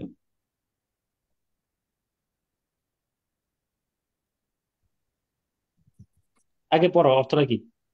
স্যার এর মধ্য দিয়ে আরো একবার দেখা যাচ্ছে স্বল্প খরচে পণ্য উৎপাদন খাতে শ্রমভিত্তিক শিল্প প্রতিষ্ঠায় ভারত অনেকটাই পিছিয়ে আছে। শুনে অবস্থাটা মানে আমার মাঝে মধ্যে আফসোস লাগে। এর মধ্য দিয়ে আরো একবার দেখা যাচ্ছে, ওয়ান সেকেন্ড খেয়াল করে দেখো, খুব ঠান্ডা মাথায় ইয়ে করো, এগুলো কিন্তু আমি বলছি সেলফ ইমপ্রুভমেন্ট, যেখানে যে আমরা আটকা পড়ছি সেই জায়গাটা কিভাবে উত্তরণ ঘটাইলো। এর ওয়ান সেকেন্ডের অর্থ করছে যে আরো একবার করে নাই, এর মধ্য দিয়ে আরো একবার দেখা যাচ্ছে, খেয়াল করে দেখো অর্থটা, খেয়াল করছো এটা। ওয়ান সেকেন্ডের অর্থটা একজন বলো। আরো একবার স্যার। না, এর মধ্য দিয়ে আরো এর একবার দেখা মধ্য যাচ্ছে। দিয়ে আরো একবার দেখা যাচ্ছে। আচ্ছা, এরপরে কিন্তু আমাদের নিয়ম কিন্তু আমরা তাই রাখছি, দেখো এরপরে চলে গেছে শেষে, শেষে আছে কি ওয়ান সেকেন্ড অর্থ করলো, ওকে মানলাম। এরপর in the search for cheaper manufacturing cost, এটার অর্থ কি লিখছে। স্বল্প খরচে পণ্য উৎপাদন খাতে পণ্য উৎপাদন, দাঁড়াও থামো, স্বল্প খরচে পণ্য উৎপাদন খাতে, খেয়াল করে দেখো, স্বল্প খরচে পণ্য উৎপাদন খাতে, দ্যাট মিনস ওরা যে কাজটা করছে ইন দা সার্চের অর্থটাই করে নাই,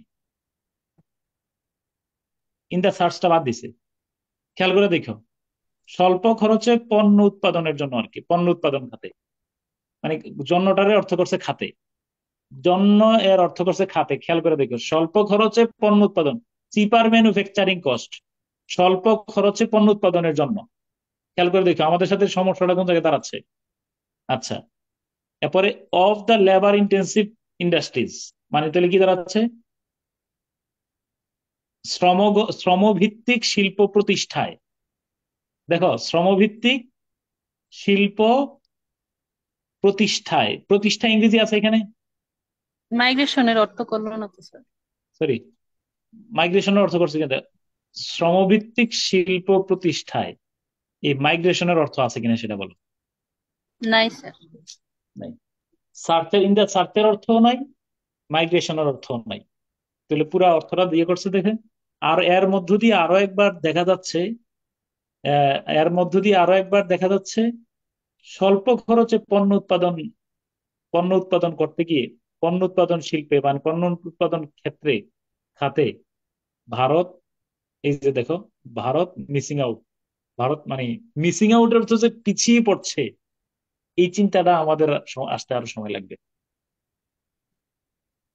মানে ভারত সুযোগ হাতছাড়া করছে, খেয়াল করছো তো। এরকম ধরনের কিছু বাক্য আছে যেটাতে দেখবা যে তোমার প্রচুর টাইম কিল করে, কিন্তু এটা ধরো আমার মনে হয় না যে পুরোটাই স্যার পাল্টে গেল, মানে আমরা যেটা করলাম পুরো উল্টা হয়ে গেল। মাইগ্রেশনও নাই, ইয়েও নাই, এই মানে কি বলে না, এটা হচ্ছে ওরা ইন্ডাস্ট্রিজও নাই। উৎপাদন করছে, আমরা ভাবতেছি মূল উৎপাদন ভাবটাই পাল্টে গেছে। এবং আরেকটা বিষয় খেয়াল করে দেখো, আমরা মিসিং আউট মানে মিস করছে, কিন্তু ভারত এই মিসিং আউটের অর্থ কিন্তু ওরা পিছিয়ে আছে, এই যে ধরো মানে মানে শব্দের গহীনে যাইয়া অর্থটা বের করে নিয়ে আসা, ঠিক আছে। এটা আসলেই, এটা মানে হ্যাঁ, এগুলোর জন্য এটা এত সহজে হবে না আর কি। However it's a very like, এটার তুমি জন্য অনেক দেখো যে প্র্যাকটিস দরকার। প্রচুর সময় আমাদের কিল করবে এই ধরনের বাক্যে। তো যাই হোক, এগুলাতে স্যার উত্তরণ করে আসাটা এগুলো স্যার আলহামদুলিল্লাহ। পিছিয়ে এবং যাচ্ছে কিংবা হারিয়ে যাচ্ছে। এবং এটাও কিন্তু দাঁড়াও, এটাও কিন্তু প্রমাণ সাপেক্ষ বিষয় যে সুস্পষ্ট ভাবে শব্দ এড়িয়ে গেছেন। যে জি শব্দগুলো স্যার। কনফিউশন স্যার করছে এখানে কিন্তু সেই সেক্টর বা খাত স্যার নাই, ওরা কিন্তু খাত নিয়ে আসছে। খাত নিয়ে আসছে। স্যার তাহলে আমরা কিন্তু দেখো ইন দা সার্চ আর এই যে মাইগ্রেশন, ঠিক আছে, তুমি যদি এবার বলো, ওরা অর্থটা করছে কোন বাক্যের, আমি দেখি তোমার দেখাই, একটু খেয়াল করে দেখো। ইন্ডিয়া ইজ মিসিং আউট, দেখো মিসিং আউট এই দাম অন দা মাইগ্রেশন বাদ দাও। India is missing out, India is, এই দেখো, ইন্ডিয়া ইজ মিসিং দা, এই বাক্য লেবার ইন্টেন্সিভ ইন্ডাস্ট্রিজ, বুঝছো কিনা, ইন দা সার্চের উপর বাদ দিছে, এই অর্থটা করছে। দেখো, India is missing the labour industry, labour intensive industries for cheaper manufacturing cost, এমনটার অর্থ করছে। আমি কি ঠিক বলছি কিনা বলো? জি স্যার। জি স্যার। এর মধ্যে দিয়ে আরো একবার দেখা যাচ্ছে এই যে কম খরচে মানে মানে উৎপাদন খরচ কমাতে শ্রমনির্ভর পণ্যের ক্ষেত্রে ভারত, পণ্য উৎপাদনে ভারত অনেকটাই সুযোগ মিস করছে, বা মানে মিসিং আউট অর্থ পিছিয়ে আছে এমন অর্থ করছে। ওকে, এরপরে আর সমস্যা নেই, তারপর দেখো আমরা পিছনে চলে যাই। তারপরে লুকিং ব্যাক, 30 সেকেন্ড, এটা আর লেখার সময় নেই, ভাববা, লেখার সময় নেই। লুকিং ব্যাক অন বাংলাদেশের history as an independent nation, its export success is remarkable, some might say miraculous. লেখা ছাড়া চিন্তা করে ফেলো, মুখে বলবা একজন, ইয়া উয়া ছাড়া। 30 সেকেন্ড।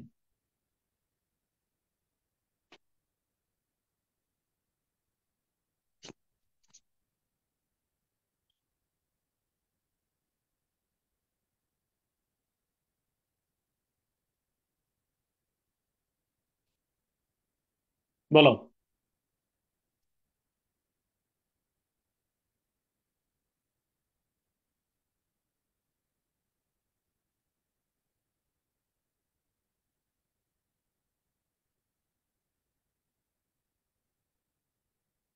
স্যার বলবো, হুম। স্বাধীন জাতি হিসাবে বাংলাদেশের ইতিহাস ফিরে দেখলে এর রপ্তানি ক্ষেত্রে সাফল্য লক্ষণীয়। এরপরে স্যার স্বাধীন দেশ হিসেবে বাংলাদেশের ইতিহাসের দিকে পেছনে থাকলে আমরা দেখতে পাই বাংলাদেশের মানে রপ্তানির যে সাফল্য, এটা হচ্ছে একদম আহ অবিশ্বাস মানে রিমার্কেবল, মানে অবিস্মরণীয় বলবো স্যার, সমস্যা নেই। উল্লেখযোগ্য আর কি। সাম মাইট সে মিরাকুলাস, অনেকের মতে এটা আশ্চর্যজনক। আচ্ছা, তাহলে আমরা এই নিয়মটা, এই বাক্যের অর্থ কিন্তু আমরা এখান থেকে সাবজেক্টের পূর্বে কমা দ্বারা যুক্ত অংশটা আগে অনুবাদ করে ফেলার কথা, তাই কিন্তু আমরা জানি, তাই না? তাহলে লুকিং ব্যাক অন বাংলাদেশের history as an independent nation, স্বাধীন দেশ হিসেবে, অর্থটা এখান থেকে দেখো হচ্ছে কিনা, স্বাধীন দেশ হিসাবে বাংলাদেশের ইতিহাসের দিকে তাকালে দেখা যাবে, দেখা যাবে শব্দটা সহায়ক শব্দ, এর রপ্তানি সাফল্য উল্লেখযোগ্য। অনেকের মতে, দাঁড়িয়ে দিয়ে লিখবো, অনেকের মতো, অনেকে এটিকে অলৌকিক মনে করেন। আমি বলতে চাই এরকম, অনেকে এটিকে অলৌকিক মনে করেন। ওকে, দেখি ওদের অর্থ দেখো একটু। স্বাধীন বাংলা, এই দেখো অনুবাদ, আমি যে তোমার নিয়ম পড়াইতে গেছিলাম, নিয়মের বাইরে ওরা অনুবাদ করে কিনা দেখো তুমি। স্বাধীন দেশ হিসাবে, এই আমার কথা কি রাইট? সাবজেক্টের পূর্বে কমা দ্বারা যুক্ত অংশটাকে অনুবাদ করবো, ইয়েস অর নো বলো। Yes yes sir. এক্ষেত্রেও আমরা শেষ থেকে শুরুর দিকে আসবো। এই ফ্রেজটা অনুবাদ করার দিকেও আমরা কিন্তু শেষ থেকে শুরুর দিকে আসবো, এই যে এখান থেকে, এই যে এখান থেকে, অ্যাজ এন ইন্ডিপেন্ডেন্ট নেশন, স্বাধীন দেশ হিসাবে। ওকে, স্বাধীন দেশ স্বাধীন হিসাবে জাতি বাংলাদেশের ইতিহাসের দিকে তাকালে দেখা যাবে রপ্তানি ক্ষেত্রে দেশটির সাফল্য, আমরা বলছি উল্লেখযোগ্য, উল্লেখ করার মতো। অনেকের মতে এই সাফল্য অলৌকিক ঘটনার মতো, সুন্দর হয় নাই মোটেও। দুইবার উল্লেখ করার মতো, আবার ঘটনার মতো, দরকার নাই তো। অনেকে এটিকে কি মনে করেন বলো? অলৌকিক মনে করেন। অনেকের মতে এটি অলৌকিক, দ্বিতীয়বার মতো দেওয়ার দরকার নেই, ওদের চেয়ে আমাদের অনুবাদ ভালো হয়েছে, তাই না বলো? জি স্যার, এটা অনেকটা কাছাকাছি হয়েছে sir. Okay, many of its achievements are aheads of India. দ্রুত 30 সেকেন্ড, আমি বলার আগে মনে মনে ভাবো।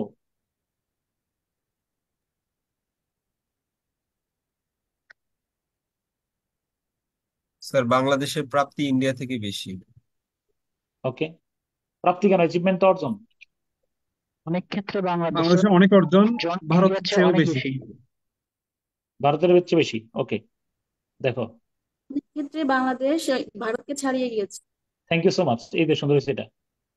এই যে দেখো, থ্যাংক ইউ সো মাচ। অনেক খাতেই দেশটির অনেক অর্জন ভারতকে ছাড়িয়ে গেছে। এই যে ফ্লুয়েন্সি শেষে যে বলছো, তুমি কিন্তু ভালো বলছো। মানে অন্য দেখছো কি, একটু অনেক খাতেই দেশটির অর্জন ভারতকে ছাড়িয়ে গেছে। মেনি অফ ইটস অ্যাচিভমেন্টস, দেশটি বাংলাদেশের অনেক অর্জনই ভারতকে ছাড়িয়ে গেছে। ওকে, ডান। তাড়াতাড়ি তাড়াতাড়ি, ইন বাংলাদেশ, দ্রুত বলো।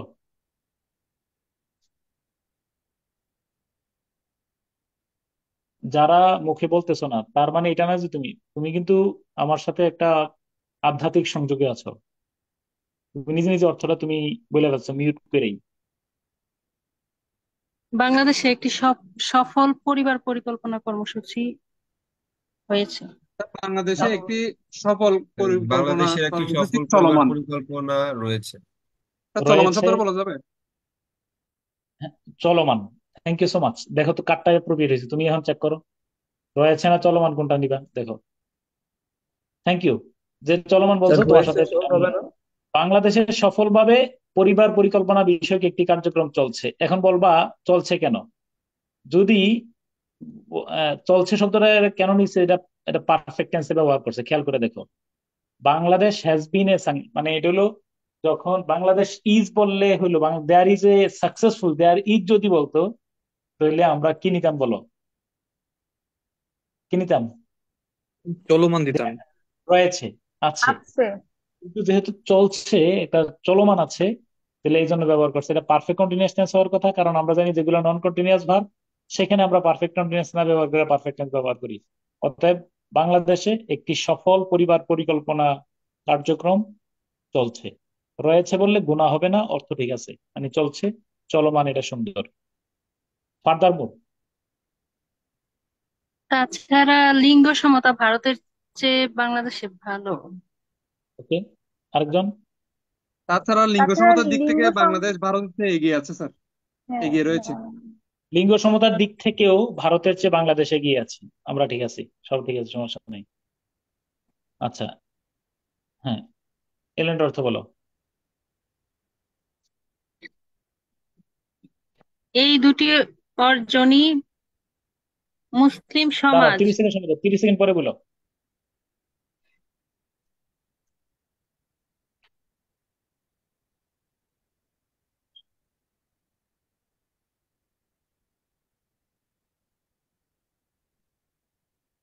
ওকে, ডান, বলো। এই দুটি অর্জনই মুসলিম সমাজ ও নারীর ঐতিহ্যগত চিত্রের বিপরীত। আহ, হ্যাঁ, ওকে, ফাইন, ভালো করছো। বোথ দিজ অ্যাচিভমেন্টস, আর আরেকজন বলো।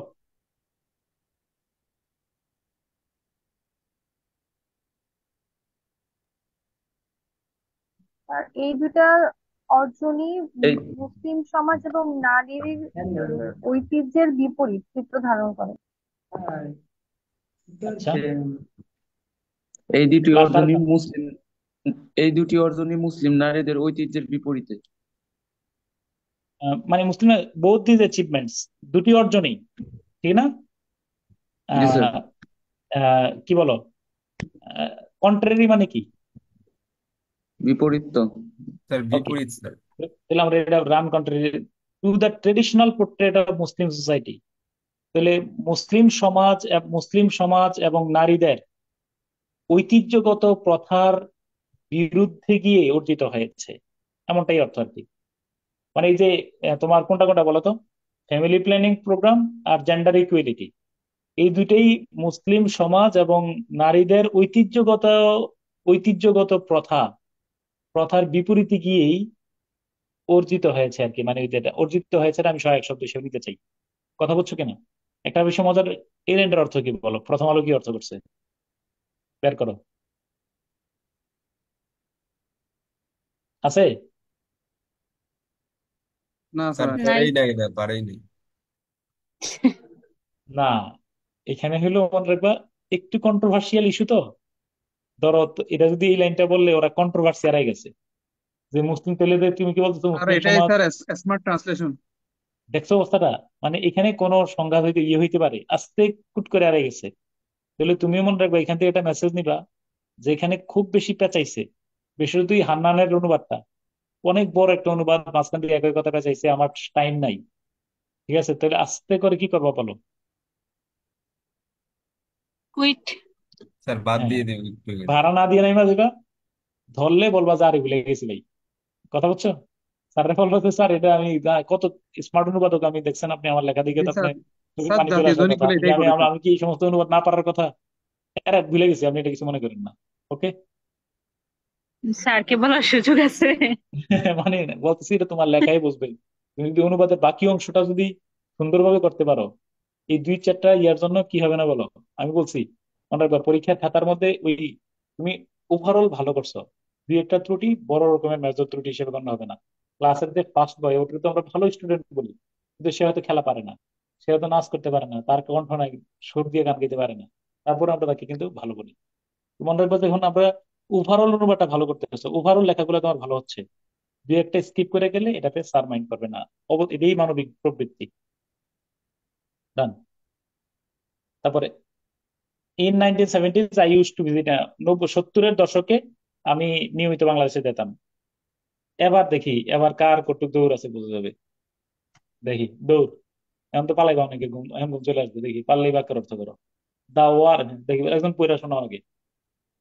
এই এই এই কয়েকটা বাক্য আছে এখানে, ঝামেলা The আছে। war between the Pakistan army and the Mukti Bahini destroyed most of the bridges and sank most of the ferries in that riverine country. এটা সহজ আছে, সমস্যা নেই। এটা 1 মিনিট চিন্তা করার সময় দিলাম, কোনো ইয়া ওয়া ছাড়া অর্থটা বলবা মুখে মুখে।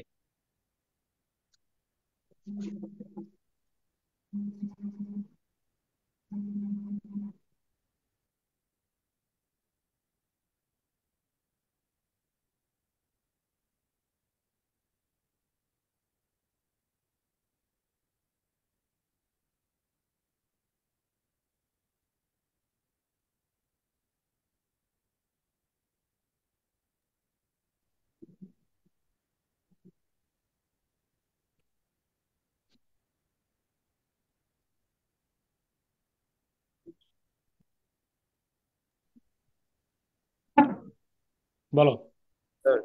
পাকিস্তান আর্মি এবং মুক্তি দাঁড়াও দাঁড়াও, বাহিনীর তুমি বলার আগে আমি চিন্তা করতে হবে তো কোন জায়গা থেকে অর্থ করতেছো। আমি একটু, হ্যাঁ বলো, হ্যাঁ বলো, হ্যাঁ। পাকিস্তান পাকিস্তানি সেনাবাহিনী এবং মুক্তি বাহিনীর যুদ্ধে বেশিরভাগ মানে ব্রিজ। ব্রিজ ধ্বংস হয়েছে এবং বেশিরভাগ ফেরি ডুবে গেছে। ওকে, তার আরেকজন নদীমাতৃক বলো। দেশটিতে নদীমাতৃক স্যার, দেশটিতে হুম, নদীমাতৃক দেশটিতে পাকিস্তান সেনাবাহিনী এবং মুক্তি বাহিনীর মধ্যে যুদ্ধে বেশিরভাগ সেতু ধ্বংসপ্রাপ্ত হয়েছে এবং আহ, অনেক মানে বেশিরভাগ ফেরি ডুবে গিয়েছে। ঠিক আছে। আর লাস্ট স্যার আরেকজন। আমি বলি, পাকিস্তান পাকিস্তানি সেনাবাহিনী এবং পাকিস্তানি সেনাবাহিনী এবং মুক্তি বাহিনীর মধ্যকার যুদ্ধে অধিকাংশ সেতু ধ্বংস হয়ে গিয়েছিল এবং নদীমাতৃক দেশের অনেক ফেরি ডুবে গিয়েছিল। আচ্ছা, ওকে, হ্যাঁ। পাকিস্তান সেনাবাহিনী এবং মুক্তিবাহিনীর মধ্যে যুদ্ধে বেশিরভাগ সেতু ধ্বংস হয়ে যায় এবং নদীমাতৃক দেশের বেশিরভাগ ফেরি ডুবে যায়। এবার আমি আমি বলি, তারপরে তোমাদের সাথে শেয়ার করবো। আমি বলতে চাচ্ছি এরকম, তাহলে প্রথম অংশটা ইউ আর ওকে, যে পাকিস্তান সেনাবাহিনী এবং মুক্তি বাহিনীর মধ্যকার যুদ্ধে, অর্থাৎ মুক্তি বাহিনীর যুদ্ধে, ঠিক আছে। আমি শেষে চলে যাই। নদীমাতৃক দেশটির, এই যে এটা শেষে আমি আনলে বেটার হয়। নদীমাতৃক দেশটিতে 2টা ঘটনা ঘটছে। 1 নম্বর হলো নদীমাতৃক দেশটির অধিকাংশ সেতু ধ্বংস হয়ে যায় এবং অধিকাংশ ফেরি অধিকাংশ ফেরিও ডুবে যায়। এরকম অর্থ হচ্ছে আর কি, মানে নদীমাতৃকটারে আমি ওই যে নদীমাতৃকটারে আগে আনতে চাই। এই নদীমাতৃক দেশটাতে 2টা স্যার ঘটনা ঘটছে, ঘটনাটাই অধিকাংশ। রাখতে চাচ্ছেন। আমার কথা স্যার ঠিক আছে এটাই কিনা? হ্যাঁ। জি স্যার। এবার দেখি আমাদের চেয়ে আমরা আমরা অর্থটা করলাম এরকম, পাকিস্তান সেনাবাহিনী এবং মুক্তি বাহিনীর যুদ্ধে মধ্যকার যুদ্ধে নদীমাতৃক এই দেশটির অধিকাংশ সেতু ধ্বংস হয়ে যায় এবং অধিকাংশ ফেরিও কি বলো ডুবে ডুবিয়ে দেওয়া হয় স্যার বা এই ডুবে যায়, বাহিনী মানে শব্দটা ডুবিয়ে অ্যাভয়েড দেওয়া হয়। করা যায়? হুম। স্যার মুক্তিবাহিনী শব্দটা অ্যাভয়েড করে বলা যায়? কেন না, কেন? যুদ্ধ তো মুক্তিবাহিনী দুই স্পষ্ট প্রপার্টি দেওয়া আছে, অ্যাভয়েড তাহলে করা স্যার উচিত হবে না। যুদ্ধটা কার মধ্যে হয়েছে? ও আচ্ছা আচ্ছা আচ্ছা। হ্যাঁ, ওকে ওকে, এটা আমি আবার বললাম, আমি দেশটা শব্দটা হলো মূল ভার্ব, মূল ভার্বের আগে থেকে আমি অনুবাদ করছি। এবার চলো তো স্যার দেখি এটা আমাদের সাথে। প্যাসিভে অ্যাক্টিভ না করে স্যার প্যাসিভে করলে কেমন হয়, যে বীজ ধ্বংস করে দেওয়া হয় এবং ফেরি ডুবিয়ে দেওয়া হয়, এমন হ্যাঁ, করলে প্যাসিভে। অ্যাবসলিউটলি অ্যাবসলিউটলি করা হয়, সুন্দরই হয়, খারাপ না। বেসিক্যালি দেখি চলো, এবার দেখি আমাদের সাথে 70-এর দশকে আমি নিয়মিত পাকিস্তানি সেনাবাহিনী দ্বারা, ঠিক আছে, অর্থ পাকিস্তান সেনাবাহিনী এবং বাংলাদেশের মুক্তিবাহিনীর, আচ্ছা বাংলাদেশের মুক্তিবাহিনীর একটু পর্যন্ত ঠিক আছে, রক্তক্ষয়ী যুদ্ধের সময়, রক্তক্ষয়ী শব্দটা তাহলে আলাদা আনছে তাই না? খেয়াল করে দেখো, রক্তক্ষয়ী ছিল না, নাই স্যার। ঠিক আছে কিনা? রক্তক্ষয়ী আলাদা আনা হয়েছে। রক্তক্ষয়ী যুদ্ধের সময় নদীমাতৃক দেশটির শেষে, এই আমার কথা ঠিক আছে কিন্তু তোমাদের বলো, শেষে চলে গেছে। জি স্যার। নদীমাতৃক দেশটির অধিকাংশ সেতু ধ্বংস হয়ে গিয়েছিল। সুন্দর করছে অনুবাদ। দাড়ি দিছে কিনা খেয়াল করে দেখো, দাড়ি দিছে। জি স্যার। দিছে। ফেরির অর্থ করছে পারাপারে ব্যবহার্য বেশিরভাগ নৌযান, ফেরি শব্দের অর্থ করছে এটা। পারাপারে, দেখছো নি অবস্থাটা? পারাপারে ব্যবহার্য বেশিরভাগ নৌযান, অধিকাংশ নৌযানের অর্থ করছে এটা। দেখো, আমরা কিন্তু দুইবার অধিকাংশ ব্যবহার করছি, আর এখানে করছে অধিকাংশ সেতু ধ্বংস হয়ে গিয়েছিল। দাঁড়িয়ে দিয়েছে পারাপারে ব্যবহার্য বেশিরভাগ নৌযান ডুবিয়ে দেওয়া হয়েছিল। তুমি যে কে বলছিলে স্যার পেসিভ ভয়েস হইলো কিনা, পেসিভ ভয়েস অর্থটা করছে। আমি বলতেছি অনুবাদ একটা শিল্প। খেয়াল করে দেখো, আমরা অনুবাদ করছিলাম পাকিস্তানি সেনাবাহিনী এবং বাংলাদেশের মুক্তিবাহিনীর মধ্যকার যুদ্ধে। খেয়াল করো, মধ্যকার যুদ্ধে নাই, যুদ্ধে না দিয়ে দিছে রক্তক্ষয়ী যুদ্ধের সময়। এই সময়, ইন দা টাইম, সময় ইংলিশ নাই। আমার সাথে হেবা না বলো। নাই স্যার। এবং শেষে চলে গেছে নদীমাতৃক দেশটির। আমরা বলছিলাম নদীমাতৃক দেশটির অধিকাংশ সেতু ধ্বংস হয়ে গিয়েছিল এবং অধিকাংশ নৌ ফেরি ডুবিয়ে ডুবে গিয়েছিল বা ডুবিয়ে দেওয়া হয়েছিল। ওরা একই কাজটা করছে, নদীমাতৃক দেশটির অধিকাংশ সেতু ধ্বংস হয়ে গিয়েছিল, দাঁড়ি। এরপর অধিকাংশ ফেরি ডুবিয়ে দেওয়া হয়েছিল, এই কথাটারে আরেকটু আর্টিস্টিক ওয়েতে বলছে পারাপারে ব্যবহার্য বেশিরভাগ নৌযান ডুবিয়ে দেওয়া হয়েছিল। এক বাক্যের দুইটা অনুবাদে করে আরো একটু মানে স্মার্ট করা হয়েছে। তোমরা কি স্যার অনুবাদের এখানে যে স্যার একটা একটা একটা অ্যাক্টিভে করছে স্যার, আর একটা প্যাসিভে করছে। পেসিভে প্রথমটা করছে অ্যাক্টিভে। এবং আলাদা দুইটা বাক্য কর। আচ্ছা, তোমরা কি এখান থেকে একটা মেসেজ নেওয়ার চেষ্টা করতেছো নাকি অনুবাদ শিখতেছো? স্যার দুইটাই স্যার একটা করতেছি স্যার মেসেজ স্যার। মেসেজ পেয়েছি যে নেওয়ার যে চেষ্টা শব্দটার সরাসরি মেসেজ, এটা মানে কোনো ওই যে কাজে আসবে না, শ্রুতিমধুর জাস্ট তুমি শ্রুতিমধুরতা তোমার ছাড়াই যে তুমি বলবা যে, দাঁড়াও, আমরা অনুবাদে দুর্বলতা কোথায় তোমার আমি বলে রাখি। তোমার যে ত্রুটি, আমার যে ত্রুটি, আমি ত্রুটিটা বলি। দাঁড়াও দাঁড়াও, একটু একটু একটু একটু second, এইটাতে আসো। আমরা না, আমাদের যে সমস্যাটা খেয়াল করে দেখো, আমরা এই যে এখানে দেখো মুক্তিবাহিনী এবং এই যে রক্তক্ষয়ী শব্দ ব্যবহার করতে আমরা ভয় পাবো এখানে। যুদ্ধের সময়, ইংরেজদের সময় না এখানে ব্যবহার করব। এরপরে অধিকাংশ এই নদীমাতৃক দেশটির অধিকাংশ সেতু ধ্বংস হয়ে গিয়েছিল এবং এবং দাড়ি দিয়ে আমি নতুন বাক্য তৈরি করতে আমরা একটু ভয় পাই, একটু এই একটু জন্য প্রেসিস করতে সাবধান ভয় পাই। ঠিক আছে, okay. Law and order has had collapsed. আইন শৃঙ্খলা পরিস্থিতি পুরোপুরি ভেঙে পড়েছিল, কোনো সমস্যা নাই। আইন শৃঙ্খলা পরিস্থিতি একেবারে ভেঙে পড়েছিল, ডাইন। এরপরে বলো, এরপরে ইয়ং ফ্রিডম ফাইটার্স চ্যালেঞ্জড, দেখি তো পারলে অর্থ করো। Young freedom fighters challenge the authority of the state, এটা তো সহজ, বলো। তরুণ মুক্তিযোদ্ধারা রাষ্ট্রের ক্ষমতাসীনদের চ্যালেঞ্জ জানিয়েছিল। ওকে, আরো বলো কর্তৃপক্ষ বলা কয়েকজন যাবে স্যার, বেসিক। কর্তৃপক্ষ স্যার অথরিটি মানে কর্তৃপক্ষ, এটা জানি। বলো, বলতে থাকো, একজন একজন করে বলো আরো। তরুণ তরুণ মুক্তিযোদ্ধার মুক্তিযোদ্ধারা বিরুদ্ধে দাঁড়িয়েছিল। ওকে, তরুণ মুক্তিযোদ্ধারা রাষ্ট্রের শোষণের বিরুদ্ধে দাঁড়িয়েছিল। ফাইন, বলো। তরুণ মুক্তিযোদ্ধারা বিদ্রোহ ঘোষণা করেছিল, বিদ্রোহ ওকে, করেছিল। ওকে তরুণ মুক্তিযোদ্ধারা রাষ্ট্রযন্ত্রের বিরুদ্ধে দাঁড়িয়েছিল। Okay fine, thank you so much. শোষকদের বিরুদ্ধে দাঁড়িয়েছিল। আইন শৃঙ্খলা তরুণ মুক্তিযোদ্ধারা তাদের শোষক রাষ্ট্র ব্যবস্থার বিরুদ্ধে রুখে দাঁড়িয়েছিলেন। তরুণ তরুণ আবার বললাম, তরুণ মুক্তিযোদ্ধারা তাদের শোষক রাষ্ট্র ব্যবস্থার বিরুদ্ধে রুখে দাঁড়িয়েছিলেন। কই তরুণ, দেখো, তরুণ মুক্তিযোদ্ধারা অর্থ ঠিক আছে, তরুণ মুক্তিযোদ্ধারা স্টেট শব্দটা থেকে পেপার বানানো দিছে, এই জন্য তাদের শোষক রাষ্ট্র ব্যবস্থার বিরুদ্ধে, অথরিটি অফ দ্য স্টেটের অর্থ করছে তাদের শোষক রাষ্ট্র ব্যবস্থার বিরুদ্ধে। চ্যালেঞ্জ শব্দের অর্থ হলো রুখে দাঁড়িয়েছিলেন। একটা আঙ্গুরের রস আছে না একটু অনুবাদের মধ্যে, জি স্যার। সুন্দর করছে এটা। হ্যাঁ, তরুণ মুক্তিযোদ্ধারা তাদের শোষক রাষ্ট্র ব্যবস্থার বিরুদ্ধে রুখে দাঁড়িয়েছিলেন। দেখো কনটেক্সট অনুযায়ী অর্থ কিভাবে ইয়া করে। ওকে, এই লাইনটার অর্থ বলতে পারলে আমি টাইম নেবো, আমি টাইম দেই, আমি এখানে 2 মিনিট সময় দিলাম, লেখে করতে পারো, নো প্রবলেম। দেখি পারলে। The army was split between those who had been posted in Bengal when the war broke out and deserted to fight alongside the বাহিনী, মুক্তি বাহিনী আর কি, and those who were holed up hold up মানে আটকে পড়ছে, আটকে পড়া, ইন ওয়েস্ট পাকিস্তান। তুমি টাইম নাও, অর্থ করো। রাতে অনেকের ঘুম ধরছে আমি জানি, ঘুমাই গেলে তো গেলাই। স্যার এই বাক্যে অনেকগুলো রিলেটিভ প্রমাণ বের করছে। বলো বলো, এই লাইনটার অর্থ বলো।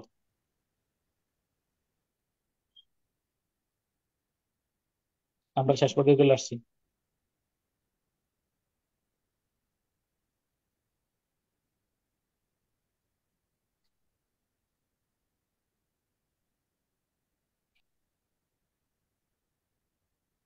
সেনাবাহিনী কার্যত দুটি ভাগে বিভক্ত হয়ে গিয়েছিল। তার একটি অংশকে যুদ্ধের সময় বাংলাদেশে নিয়োজিত করা হয়েছিল এবং আরেকটি অংশ পাকিস্তানে আটকা পড়েছিল। ওকে ফাইন, ভালো করছো। সময় নাও আরো 2 একজন।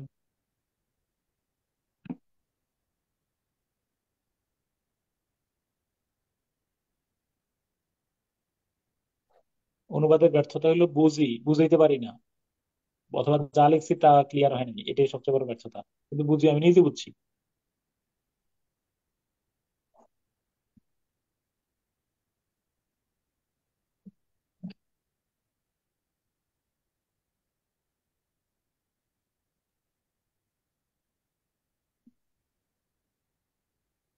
তা সেনাবাহিনীরা মূলত দুই ভাগে বিভক্ত হয়ে পড়েছিল। একদল হচ্ছে বাংলায় নিয়োজিত অবস্থায় ছিল এবং তারা যুদ্ধে অংশগ্রহণ করেছিল। আরেক দল পশ্চিম পাকিস্তানে আটকা পড়েছিল।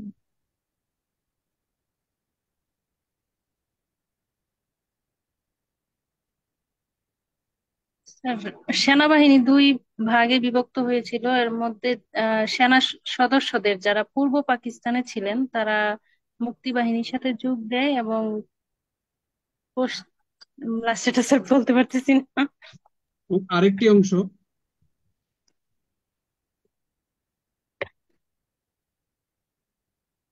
ওকে, আর কার কারো কি ক্ষমতা আছে?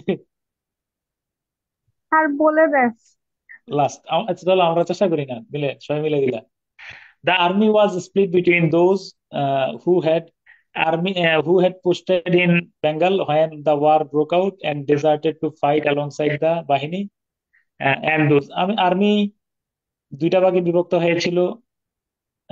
হ্যাঁ, একটা এক এক পক্ষ, আহ, উম, হ্যাঁ কি বলো, ওই যে বাংলায় পোস্টেড হয়েছিল, পোস্টেড মানে কি, বাংলাদেশে নিয়োগপ্রাপ্ত হয়ে মুক্তিবাহিনীর সাথে কাঁধে কাঁধ মিলিয়ে, বুঝছো কিনা, যুদ্ধ করছে।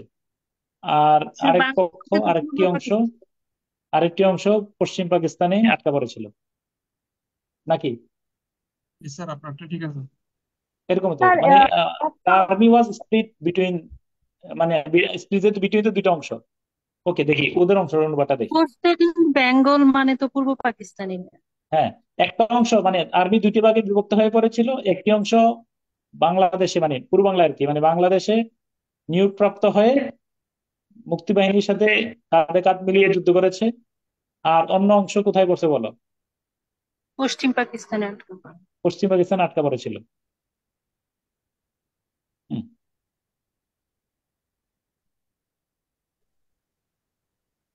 ওদের অর্থ বলো। সেনা সদস্যদের মধ্যে যারা পূর্ব পাকিস্তানে ছিলেন তারা মুক্তিবাহিনীর সঙ্গে যোগ দেন এবং যারা পশ্চিম পাকিস্তানে ছিলেন তারা সেখানে আটকা পড়েন। আর আমরা চিন্তা করি, আমরা অনুবাদ করছিলাম যে সেনাবাহিনী দুই ভাগে বিভক্ত হয়ে পড়েছিল।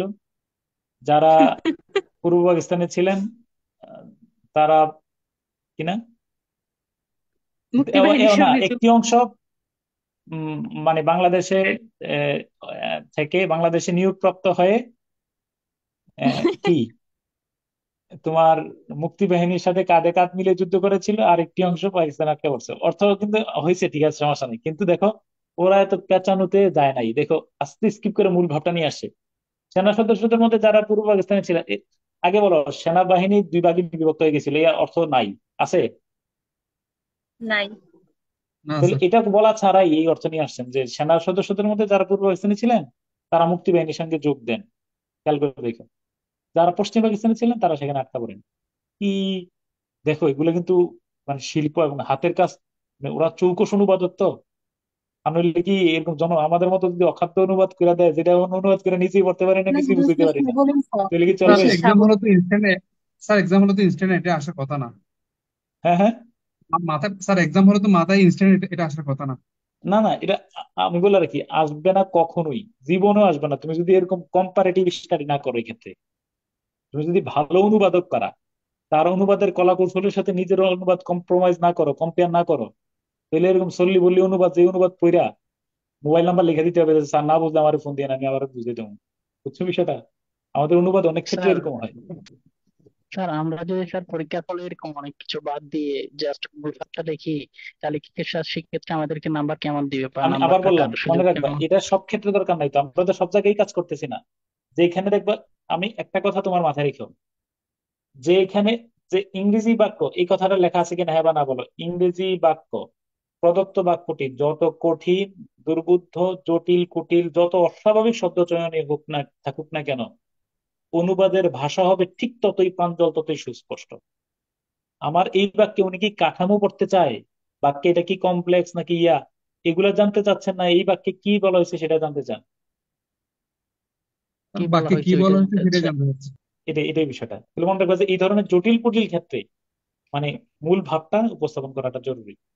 তাহলে আমি আর স্যার আমরা তো দীর্ঘায়িত করবো না, আমি এই শিক্ষা দিয়ে জিনিসটা রাখবো আর স্যার কি। লাস্ট এই জিনিসটা আরেকটা স্যার বাক্য। আমরা মানে আইডেন্টিফাই করতে পারি না যে স্যার কোনটা বাদ দিব আর কোনটা ধরবো। স্যার শোনো, এইটাই তো আগে সমস্যা। বলো প্র্যাকটিস করছি কয়টা? স্যার এই যে কয়েকটা মাত্র, আজকেই তো এই মানে দুইটা করতেছি। আমি যেটুকু করছি তোমরাও কিন্তু একটা খুব বেশি আগাই গেছো এমনটা না, কিন্তু ইয়ে তালে তালে আসো, তাই না? এর চেয়ে বেশি যে প্র্যাকটিস করে ফেলছি ধইরা, এমনটা কিন্তু না। তবে জি মানে স্যার। ধরো মাথার মধ্যে একটা চিন্তা খেলে এখন, একটু একটু বলতে পারো যে হয়তো করতে পারতেছি না, কিন্তু মানে মনে হচ্ছে যে একটু নিজের মতো করে সাজাই, তাই না? সহজভাবে সাজানো করতে সাজানো একটা করতে ব্যাপার। হবে। ঠিক আছে, তাই এখন আমি ওকে, আমি তো লেট দিয়ে দিলাম। যদি কাইন্ডলি আমি একটা অরণ্য রোদন করি, যদি সম্ভব হয়, কাইন্ডলি আমি দুইটা শিটে দিয়ে দিলাম, একটা এটার সাথে ওইটা, মানে ওই একটু কাইন্ডলি যদি একবার হইলো তো তুমি একবার পইরা একবার যদি পাশাপাশি মিলিয়ে রাখো, আমার মনে হয় তোমার একটা উত্তরণ ঘটবে। ঠিক আছে, আমি আগামী ক্লাসে, জি তাহলে স্যার। আমরা আগামী ক্লাসে কোথায় যাবো? আগামী ক্লাসে সেম মনে রাখবা, আগামী ক্লাসে ছোট্ট একটা প্যাসেজটারে, এটা হলো আমি দ্রুত অনুবাদ করব, আমার কাজ সামান্য, করার পরে সময় 10 মিনিটস বা 15 মিনিটস থাকবে, 15 মিনিটস টাইম থাকবে, সামারি লেখবা, লেখার পরে তোমার আর আমার সাথে মিলাইবা, ক্লাস শেষ। আমি জনে জনে মিলাইতে পারবো না। তুমি দেখবা যে তোমার ওকে ল্যাঙ্গুয়েজ, তুমি স্যার। যা ভাবছো আমি তা ভাবছি কিনা, দুইজনের মূল কথাটা একরকম হয়েছে কিনা, বা আমার কোন জায়গায় সমস্যা আছে, তোমার কোন জায়গায় সমস্যা আছে, এটা আমরা একসাথে মিলিয়ে নেবো। ডান, আগামী রবিবারে। এই শীটগুলো স্যার ওকে, একটু পিডিএফ দিয়ে দিলে জি ভালো হয় স্যার, স্যার গ্রুপে। আসসালামু দিয়ে আলাইকুম। দিতেছি। আগামী মঙ্গলবারে আবার একটা থিমেটিক কোশ্চেন, আবার বললাম থিমেটিক কোশ্চেন দৌড়ে পড়ে ফেলবো, পড়ার পরে উত্তরগুলো আমি লিখতে দেবো। উত্তরগুলা মানে এত ল্যাঙ্গুয়েজ লেখার দরকার নেই, এটার উত্তর কি হইতে পারে মুখে মুখে বলবা। স্যার কালকে শুক্রবার কি আপনার ক্লাস হবে? স্যার থিমেটিক কোশ্চেন শুক্রবার মানে দরকার নেই, থ্রি জায়গায় পয়েন্ট দিয়ে লিখলে স্যার মানে ওই চল। কোশ্চেন গুলো লেখা যায়, কিন্তু সামারি লিখতে গেলে একটু ঝামেলা হয়। একবার একটা প্র্যাকটিস করছিলাম স্যার। সামারিতে বহুত ঝামেলা হয়। এই জন্য তো বললাম সামনে সামনে থেকে প্র্যাকটিস করলে দেখবা যে এই গলত গুলো থাকবে না ইনশাল্লাহ। হ্যাঁ। স্যার স্যার তৈরি করে আপনার ফেলা ক্লারিফিকেশন করে দুই এটা একটা স্যার। জায়গায় জিনিস দিলে স্যার অনেক বুঝতে পারছি স্যার। ইজি স্যার হয়, এটা দেখছি এখন। স্যার আপনার ওকে, একটা জিনিস স্যার বলা ছিল স্যার, ওই যে লাস্ট বল। ক্লাসে বলছিলেন স্যার, মনে করাই দেওয়ার জন্য পরের ক্লাসে বলবেন। স্যার আপনার এই যে হঠাৎ করে স্যার আমেরিকা যাওয়ার প্ল্যানটা কেন যে স্যার হঠাৎ করে করছেন এটা এটা বলেন আমার নাই স্যার? এফডিআরসি এই ধরনের লোকে সবাই সারা জীবন আমি দেশপ্রেমিক লোক ছিলাম, শোনো, দেশপ্রেমিক সবাই বুঝাইছি যে যত কিছু করো দেশ ছাড়া যাবে না, দায়িত্ব কর্তব্য আছে। সেইখানে আমি হয়ে গেলাম চোর। মানে মুদ্রা কথা হইলো, ধরো আমাদের পারিবারিক ভাবেও সবাই চাচ্ছিল যে, কারণ কয়েকটা বিষয়, বাংলাদেশে থাকতে না আমার প্রচুর পরিমাণে দৌড়ানো লাগতো। ধরো পোস্টিং হলো রাঙামাটি, আবার বন্ধের দিনগুলোতে আবার রাজশাহী, চিটাগং, ঢাকা, বুঝছো? তো ফলে একটা ঘাসের মধ্যে ছিলাম। সবার একটা চাপ ছিল যে যদি কিছুদিন ঘুরে আসো, বুঝছো? এরপরে ধরো যা প্রসেসিং ছিল, আমার একটা মানে ইয়াকিন ছিল, ইয়াকিন, বুঝছো কিনা? জি জি স্যার, সদিচ্ছা। বুঝছি। এটা ছিল যে আমার স্যার বিশ্বাস ছিল যে স্যার পড়তেছি। উর্দুতে এগিয়ে তো স্যার বিশ্বাস, প্রবল বিশ্বাস। হ্যাঁ হ্যাঁ, দৃঢ় তো বিশ্বাস বিশ্বাস ছিল স্যার। যে পড়তেছি সান্ত্বনা দেওয়ার জন্য বাসায়, যে ওদেরকে আমি যে ওরা আমার চাপ দিতেছে, ওরা বলতেছে যে চলেন আমরা যাই সবাই আর কি, যে একটু হ্যাঁ। এখন আমার এই বিশ্বাসেই করছিলাম যে দূর এম্বাসি আর এগুলো কত মানুষের তো হয় না, এটা যে হয়ে যাবে, এটা ভাই আমি কিন্তু ওই সময় টের পাইনি। এই সময় এরপরে আমার পুরো আস্থা নষ্ট হয়ে গেছে নিজের উপরে। এখন হয়ে গেছে, এখন কি করবো, এই আর কি। স্যার বুঝছো একটা বিষয়টা? তথ্যের জন্য আপনাকে আমি হোয়াটসঅ্যাপে নক দিব নি। আচ্ছা এখানে দাও। তো স্যার দেশে তারপরে আচ্ছা কবে আচ্ছা। দেখা কবে যাক আসবেন এখন। স্যার? এখন স্যার এখানে দেশে আসার পরে যে ইয়াটা হয়েছে, শোনো, স্যার একটা দাঁড়াও একটু বলে রাখি, এখানে স্যার আসার একটা পরে যে মত পরিবর্তন, আচ্ছা স্যার। শোনো, এইখানে তুমি এই জন্য বলছো যদি কখনো সুযোগ থাকে তুমি চেষ্টা করবা যে একটা এই যেমন ধরো শাকির, ওই যে বললাম না ওই যে শাকির আসছিল, শাকির কিন্তু তোমার স্কলারশিপ তো ফুল ফান্ডেড স্কলারশিপ, মানে উইথ স্টাইপেন্ড। আমরা ও কিন্তু অলমোস্ট 6,500 7,000 ডলার পাচ্ছে, হ্যাঁ। ইয়ে আসছে, ওর ছেলে বাচ্চা ওয়াইফ সহ, নাসরিন আর কি, তো ওর ইয়ারা সহ ওরা সহ আসার কারণে তোমার আরো কিছু সুযোগ সুবিধা পাচ্ছে, কেন ওয়াইফ বাচ্চা থাকলেও তাদের একটা বেনিফিট থাকে। তো ইয়াটা হলো এই যে নবম গ্রেডের একটা চাকরি নিয়ে তুমি শিক্ষা ছুটিতে আসবা। আর এখানে আসার পরে যে কয়েকটা হ্যাসেল থেকে মুক্ত, সেটা হলো এই বাচ্চাদের যে বাংলাদেশে যে ধরো মুসাফার মা প্রতিদিন সকালবেলা এই উইঠা যে যুদ্ধ করে স্কুলে যাওয়া, আবার স্কুলের মধ্যে বসে থাকা, বাসাতে আসতে পারবে না, আবার নিয়ে আসা, এই যে একটা ক্যাচাল, আরে বাবারে, এটা তুমি এখানে এখানে আসার পরে আমার কাছে মনে হয় দুঃস্বপ্নের মতো রীতিমতো। এই যে রিক্সা দিয়ে মানে বাংলাদেশে যে যাওয়া, হুট করে কোন দিকে ধাক্কা দেয়, মানে এটা আমার কাছে এখন আসলে এখানে না, বাংলাদেশের স্বাভাবিক ছিল, কিন্তু এখানে আসলে মানে দুঃস্বপ্নের মতো মনে হয়।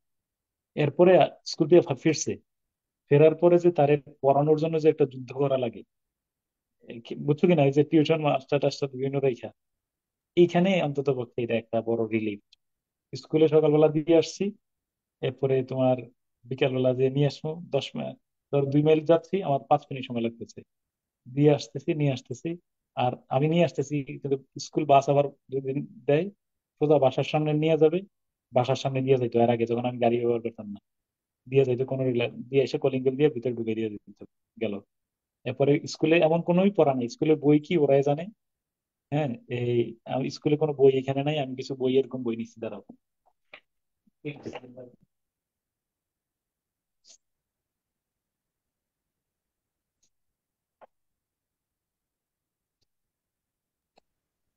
স্যার বাংলাদেশের নবম গ্রেড আর দশম গ্রেড চাকরি ব্রাহ্মণ আর শূদ্রের মতো পার্থক্য কেন?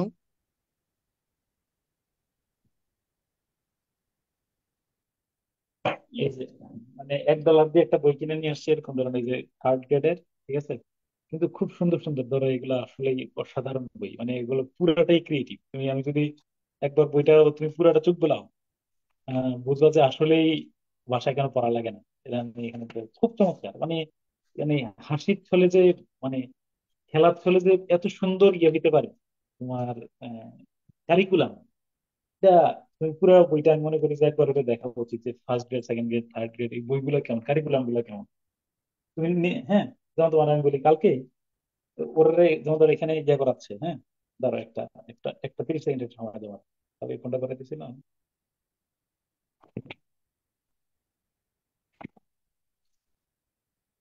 মানে এরকম আর কি। ধরো বলতে তোমার সামনে মোবাইল ফোন, মোবাইল ফোনটা নাও, এটা মাপো।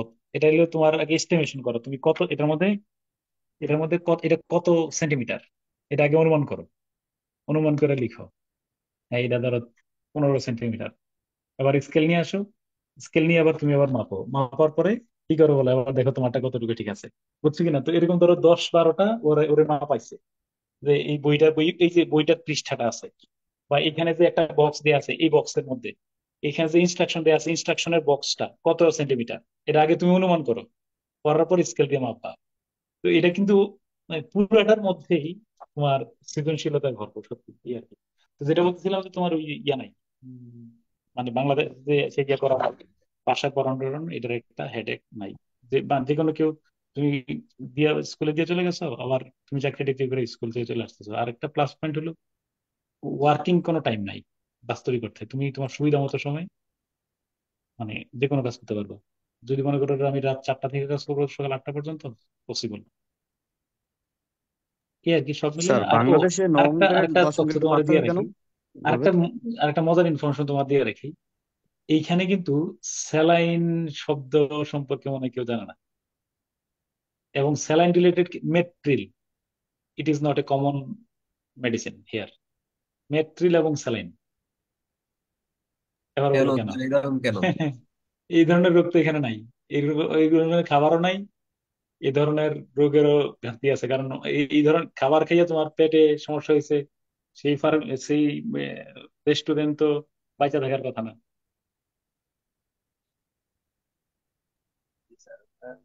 স্যার আপনাকে স্যার হোয়াটসঅ্যাপ চালু নক করলে চলে দিচ্ছিলাম যাবো স্যার, স্যার। একটু যদি করতেন। ঠিক আছে, তাহলে ইনশাল্লাহ আমি এটা ইয়ে করতেছি। ওকে, তোমার এখানে ফোন দিতে স্যার পারো আপনি কি যদি আর চাও। ফিরবেন স্যার স্যার দেশে? আর ফিরলে স্যার স্যার কবে একটা ফিরতে হ্যাঁ, পারেন? রিকোয়েস্ট করতাম আর কি। বলো। হ্যাঁ, স্যার জানুয়ারিতে স্যার দেখো, কখন ফিরতে পারেন? স্যার জানুয়ারিতে। স্যার হচ্ছে আপনি একদিন ক্লাসে হচ্ছে অনলাইন থেকে অনুবাদ প্র্যাকটিস করার একটা ট্রিক্স শিখাইছিলেন স্যার, ওটা যদি কাইন্ডলি আরেকবার একটু বলতেন। মানে পেপার থেকে বিভিন্ন মানে মানে নাম করা আগামী অনুবাদক কাজে ক্লাসটাই তুমি অনুবাদ দেখবে, করে। আগামী ক্লাসটাই আমি দেখবো প্রথম আলোর 8 নম্বর পৃষ্ঠায়, যেমন ধরো গতকালকের জন্য ডোনাল্ড ট্রাম্প নিয়ে, ডোনাল্ড ট্রাম্প, এই দেখবে প্রথম আলোর 8 নম্বর পৃষ্ঠায় মানে সম্পাদকীয়র নিচে শুক্রবার ছাড়া প্রতিদিন একটা অনুবাদ দেয়। ধরো গতকালকে প্রজেক্ট সিন্ডিকেটের থেকে অনুবাদটা দিছে, গতকালকে গতকালকে মানে কি, আজকে, আজকের স্যার প্রথম এটা আলোর। কি মানে প্রথম আলোর অনলাইন ওয়েবসাইটে পাওয়া যায় এগুলা? না, প্রথম আলোর নাকি অনলাইনে পাইবে না। তোমার কাছে যদি প্রথম আলো থাকে, প্রথম আলোর পেজ নম্বর 8, 8 নম্বর পৃষ্ঠা যাও। 8 নম্বর পৃষ্ঠা যেয়ে দেখো, ধরো আমি পৃষ্ঠা বের করতেছি। 8 নম্বর পৃষ্ঠায় নিচে কলামটা দেয়া আছে, দেখো এখানে ডোনাল্ড ট্রাম্প নিয়ে একটা নিউজ দেয়া আছে, দেখছো কিনা? কারো কাছে প্রথম আলো আছে? ট্রাম্প জিতলে মার্কিন অর্থনীতি বিরাট ধাক্কা খাবে। ধাক্কা খাবে, এইটা নিচে কিন্তু দেখে প্রজেক্ট সিন্ডিকেট থেকে। হ্যাঁ স্যার, খেয়াল প্রজেক্ট করছো প্রজেক্ট সিন্ডিকেট সিন্ডিকেট নিউজ থেকে নিছে থেকে না? হুম স্যার, হ্যাঁ। প্রজেক্ট তাহলে সিন্ডিকেট ওই যে নিউজ। উনার এই যে রাইটারের নামটা দেয়া আছে না, ওই রাইটারের নামটা হলো কি জোসেফ ই স্টিগলিটজ। এটা কোনো হ্যাঁ স্যার। ক্রমে লেখা কলাম ইন প্রজেক্ট সিন্ডিকেট। এটা যদি দাও, দিলেই তুমি মূল লেখাটা পাইয়া যাবে প্রজেক্ট সিন্ডিকেট থেকে। কিন্তু প্রজেক্ট সিন্ডিকেটের লেখা অনেক সময় টাকা দিয়ে কিনতে হয়, ফলে প্রজেক্ট সিন্ডিকেট ছাড়া অন্যগুলো ধরো Asia Times, Al Jazeera, CNN, এগুলো যেগুলো থেকে নেয় ওইগুলো আবার সহজে পাওয়া যায়।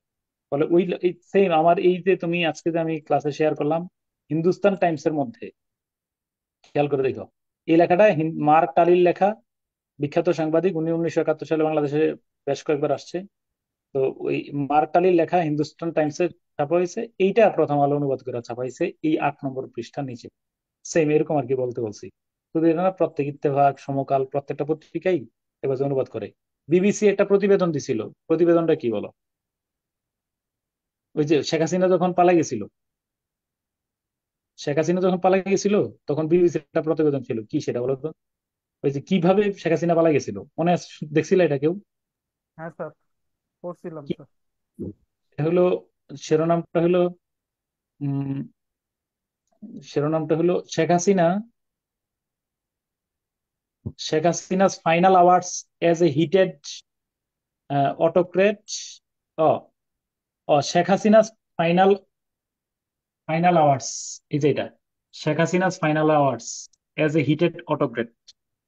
এইটার মধ্যে এইটার অনুবাদ আমাদের অনেক ভোরের কাগজ বা অন্যান্য অনেকগুলো পত্রিকা অনুবাদ, ওইটার অনুবাদটা ছাপছে।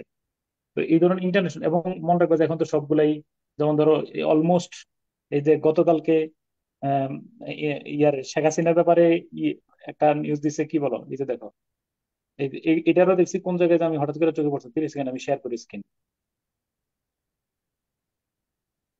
স্ক্রিন শেয়ার করতেছি, দেখো।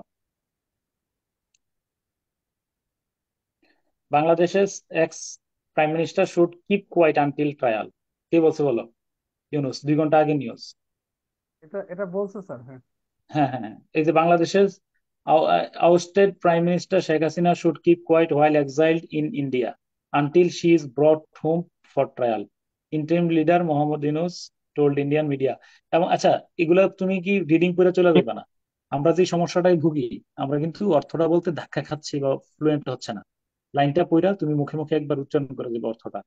এরপরে 76 বছর বয়সী শেখ হাসিনা হেলিকপ্টার হচ্ছে এক মাসখানেক আগে, ওই যে এখান দিয়ে শেষ হবে আর কি, প্লেজ এন্ড ডেমোক্রেটিক, এই যে শেষ দিয়ে, হ্যাঁ ঠিক আছে কিনা, এই বাক্যটা 2টা বাক্যে অনুবাদ করা যাবে। এই যে এটা স্যার এখন শেখ একটা হাসিনা। জাদুঘর হচ্ছে স্যার, শুনলাম স্যার। হ্যাঁ হ্যাঁ হ্যাঁ হ্যাঁ, গণভবন এখন নাকি স্যার জাদুঘর হবে। না না, গণভবনই হবে, থাকবে, সমস্যা কি, জাদুঘর কি হবে?